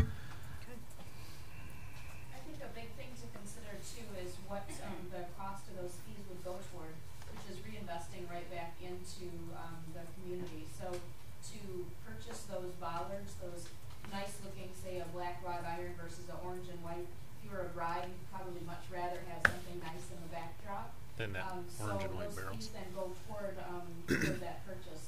And also additional signage. So if we were to close down Battle Alley for a wedding or something, then we can have some nice signage that says, the Johnson wedding is, in effect, something like that. So this is just going, the fees are going right back into that.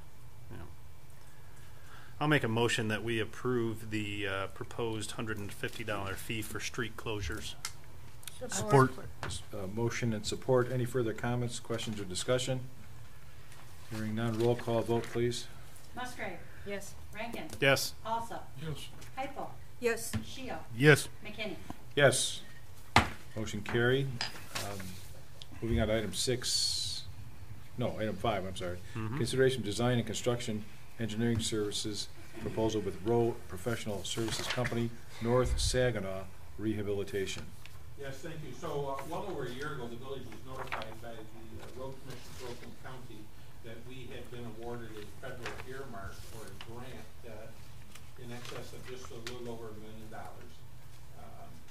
so after meeting with Oakland County officials, myself and Director Clausen, the target, and we had reported this previously to council, was to rehabilitate and redo the intersection of Grange Hall and North Hollywood, North Saginaw. Unfortunately, as we entered into negotiations and discussion with the Marathon gas station owner, which is right on the corner, the road commission was not able to forge a deal to purchase enough property there in order to complete renovations to the intersection and be ADA compliant as well as other requirements that they have. Actually, the amount of property that would have been required would have caused for the gas station to close, and so they were looking to purchase the entire gas station, but they could not forge a deal. And so we move on then to the next phase, which would be to identify projects where these federal funds could be used. And really, it's a short list within the village, which are federal eligible roads that it could be used on. And so, meeting with Doug Scott from Road Professional Services, Director Claus, and myself, it was determined that the next area that should be addressed was that of North Saginaw, basically from Grange Hall, going to the south to Oakwood. And that would be for rehabilitation of that road. And while we were working on that road, we would also repair, replace the utilities underneath the road, the water and the sewer, which are needed. They're very old. Director Clausen, if you'd like, can go into a little more detail on that. But the situation is this: is we have this federal earmark we're eligible for. In order to complete the process, to be awarded the money, there's a certain amount of engineering that is required up front. That is the village's responsibility. That would not be covered in the grant. The total of that required part up front is $94,300. The total scope of road services during the entire project, once the fees were received, would be $229,900. But that would be reimbursed through the grant to the extent of this $94,300. And so we have the $94,300 in our major road funds, so we have the funds. It doesn't require going out and getting them from anywhere else. And we think this is a needed project. What we're asking for tonight is approval to enter into this agreement with Roe, knowing that this $94,300 is the part of the grant that would not be reimbursed. I'll make that motion. Support.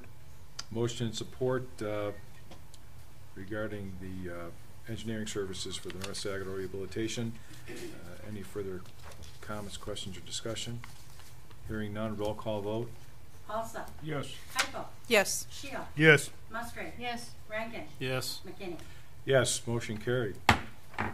Item 6, consideration of approval of a retaining CA2E to assess grit tank building. Yes, as I've been meeting with Tim over the last several months and talking about different improvements or stuff that was needed at the wastewater plant, the grit tank removal system is original equipment. I think it's going on about 30 years old. Originally, when they did the upgrades in 2006, or completed in 2006, there was a new grit system purchased, but it wasn't installed due to logistics. My understanding is there was some lawsuits, general contractor, mechanical contractor, everything sort of went south, so they abandoned doing this improvement.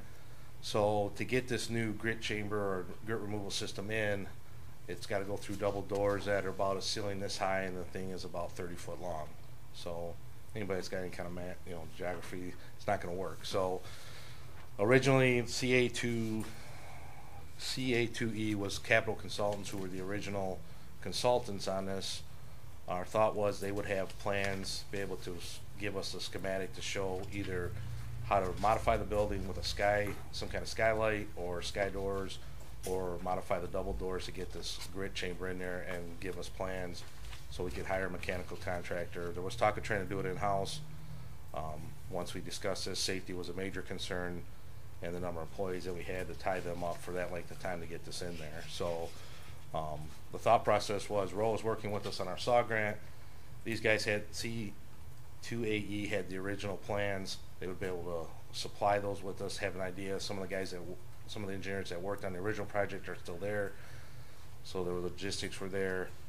They gave us a proposal for this, and we recommend using them to give us a design for modifying this building, and then we'll come back with a bid to do this. And it has been worked into the budget for this year for that project.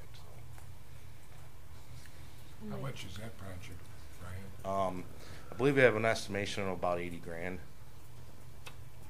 That's just for one part of it, so there may be some more costs there. So, is that necessary? Yes. Right now, the grid system is limping along. We have some issues with it. They've cleaned it out twice, or we've had staff clean it out twice and try to do it. But it's an aeration system, so there's some safety issues involved there too.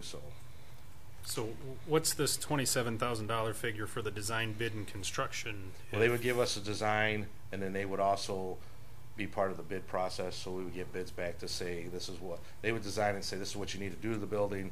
Then they would go through the bid process, get contractors in there, and then that's when the cost would come in. And that's using the existing equipment that we have out there. It's brand new, but it's just been sitting out there since 2006.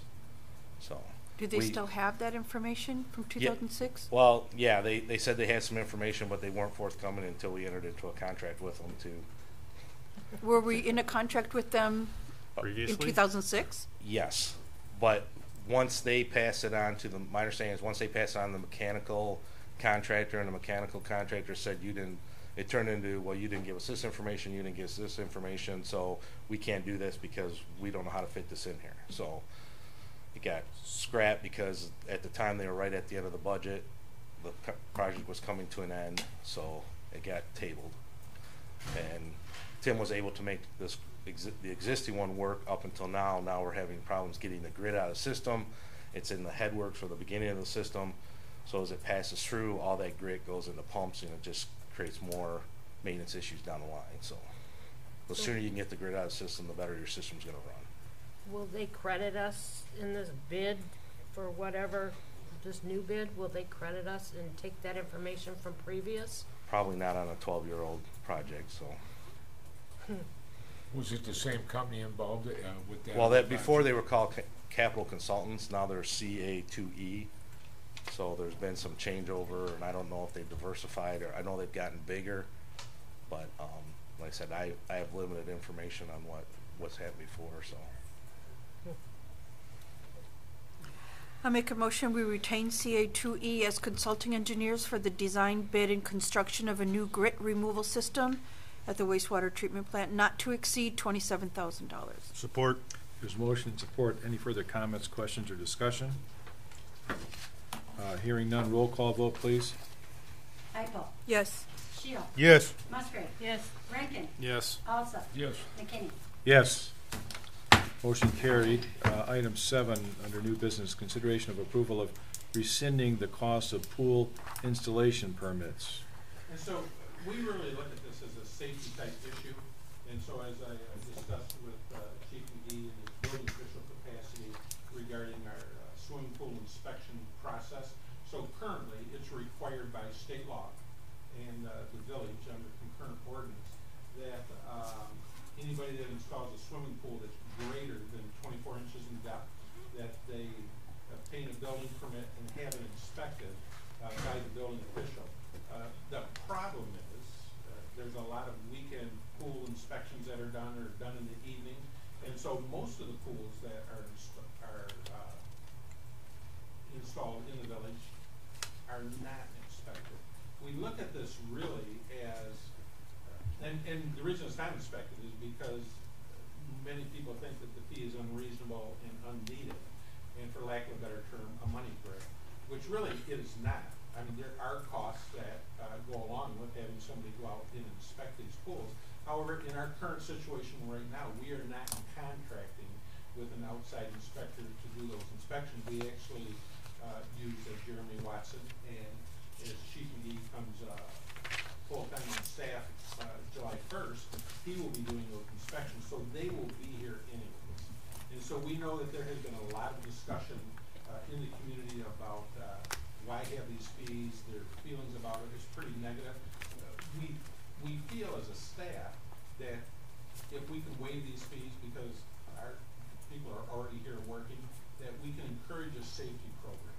And rather than have that $75 well to inspect the pool, we'd rather get the education out there of why these inspections are needed. It doesn't cost you anything.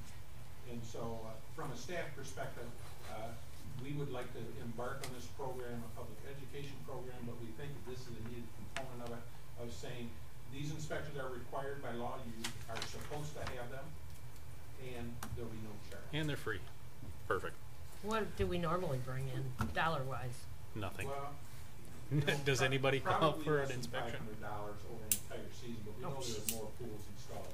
Yeah. And really, some of the pools are kind of temporary in nature. When you think of a pool that's 24 inches, It's pretty shallow. That's not it's pretty shallow, but in order for somebody to step up into it, usually they have some type of step there or a ladder system.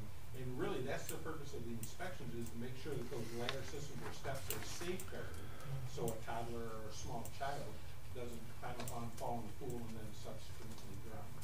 And a lock on the gate and all that. Yeah. 'Cause we got the little people, we lock our gate all the time in the summertime. Yeah, you're exactly right. So really, as you pointed out, we don't collect a lot of money on this. We think there's far more value in partnering with the community for a safer environment. Make a motion to rescind the $75 fee previously approved for the installation of the swimming pools. Support.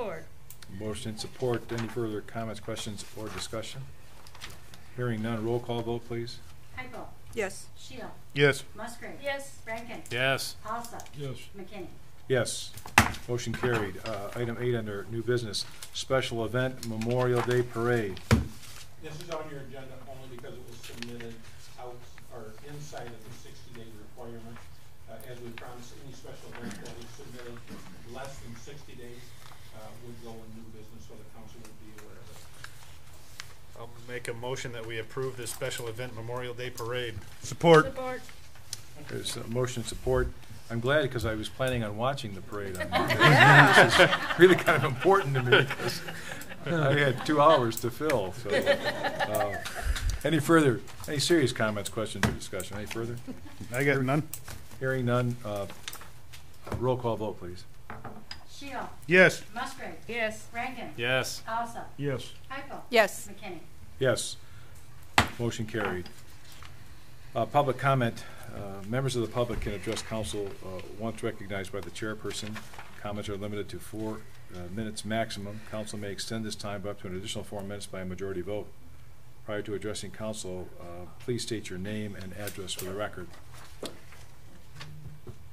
Hearing none? Seeing none? Oh, Mr. Kinnaman. Just to extend this meeting just a little bit more. We don't spend enough time. Richard Kinnaman, 433 North Saginaw Street. It was in consent, and you brought it up a little bit, the Blues, Brews, and Barbecue for August 4th. The Chamber is in conjunction with the Holly Moose to put that on. Thank you for your approval, and we hope that you all come out and enjoy our community. Thank you. Thank you. Any further public comment? Seeing none, reports. Mr. Walker. So just real briefly, Holiday is also another event, annual event that's coming up.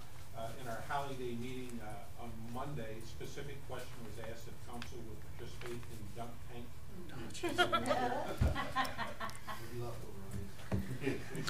Do you get credit if you did it the previous year? Nope. We'll use Ryan as the guinea pig. I think the people who participated last year get dibs on calling the order. I'm going I go first. first. No, I'm going first Not because ladies before beasts. Sorry. Did you just call me a beast? Sure she did. I think she Hey, did. I said it to your face. I didn't say it behind your back. Okay, so we're going to mark that down, but we have very exciting. Scratch that from the minutes. Holiday schedule that's coming up. We'll have events most likely on Friday, main day on Saturday, and a few wrap-up events on Sunday. So keep those dates clear. So put the S back on Holiday.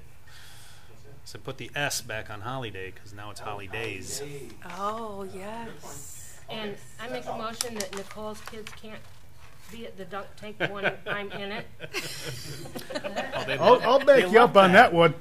I think Mr. Gildner would say you can't deny her the. Yeah. It's village property. You can't keep them away. Oh, no, that's a rental. Village doesn't own that. Anything further, Jerry? Nothing further? Okay. Mr. Gildner? Nothing really. It was a rather quiet month. I had the usual sorts of contact with Debbie and Jerry and miscellaneous issues, but nothing noteworthy. Anything about Silverman?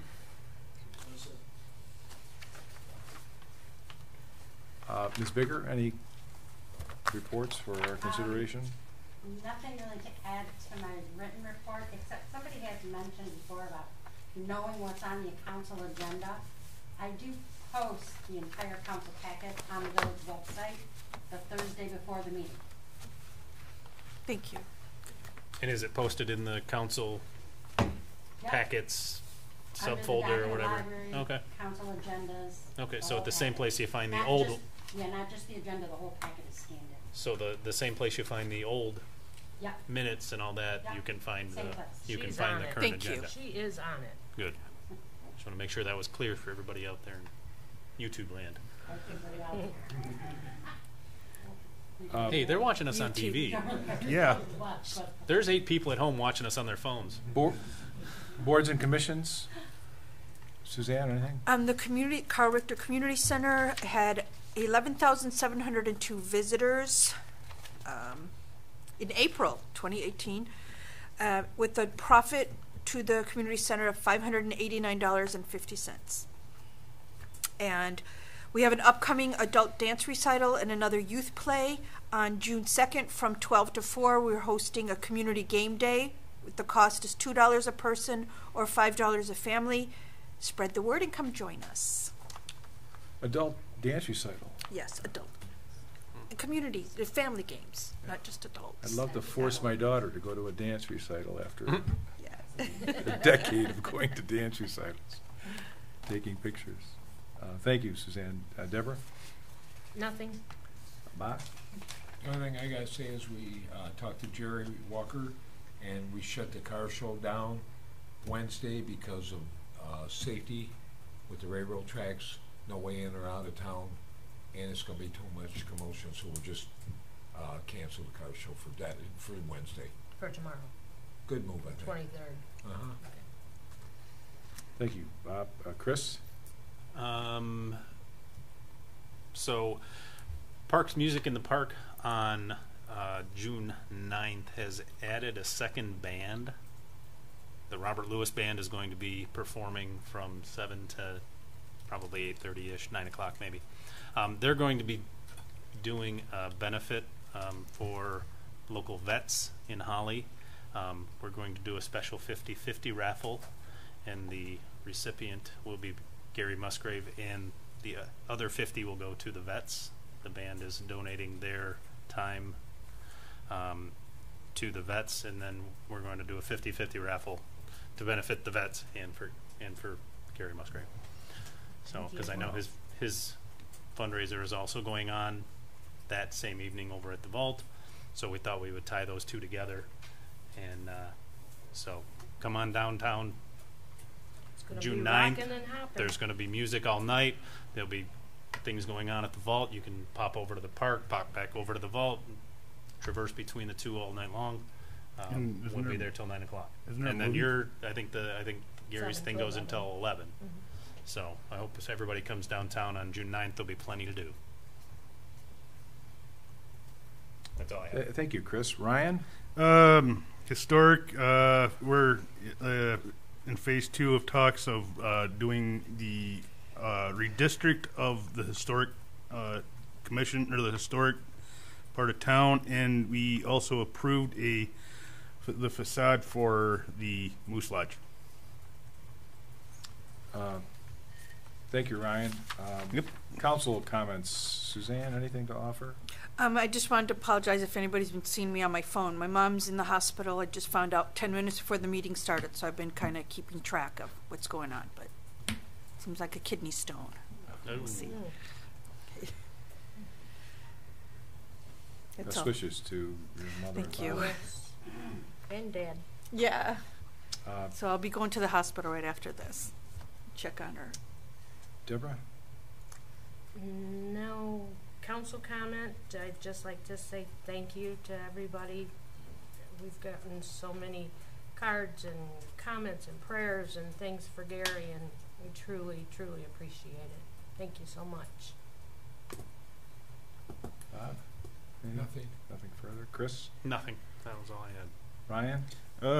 What was that in the last couple of weeks, Katie, that we went and got the $2,000 for the DDA, or won the $2,000? Yeah. Had the pleasure of going down with Miss Hughes to an event down in Pontiac where our DDA won a check for $2,000. Big check. A big check, not little. I mean, big check. You know, just to throw that in, when I saw the picture online, they didn't make the cents zeros smaller on the check, so at first I thought it was 20,000. Watch your decimal. I was really excited until I zoomed in and saw the decimal. I was like, So I guess that's all I have, other than I'm really excited for the DDA. Thank you. Just Memorial Day, I hope to see you watching the parade or at Lakeside. This community has a great tradition that's gone on forever, where they have that rose ceremony at the Lakeside, and they also award the scholarships to the seniors. And it's a great community event, and just takes a few minutes of your day, and it's a great way to work out before your excessive hot dog and hamburger dinner. I'll probably more than likely be in the parade. Oh, you will be, yes. Yes. I'll tell my kids to behave this year and not holler at you and throw candy back at you or anything like that. I don't mind the candy so much, just the misbehavior. it's the rocks. Just keep it low on the rocks. Candy you can eat. Candy, you can throw as much candy as you want. I'll have them. They're on probation this year. Hearing nothing further, we're adjourned. Good Lord. Good luck with mommy. Let us keep us I posted. understand. Yeah, he will. Oh, God. We'll see. Right. I don't disagree. Dizzy, Yeah. but his, I don't disagree. We can and his head a vote super, differently, super and sore throat. All the weight that he gained, he's actually, I'll bet you a Red Devil dinner. but sore throat has gone away today. No. So, God bless you.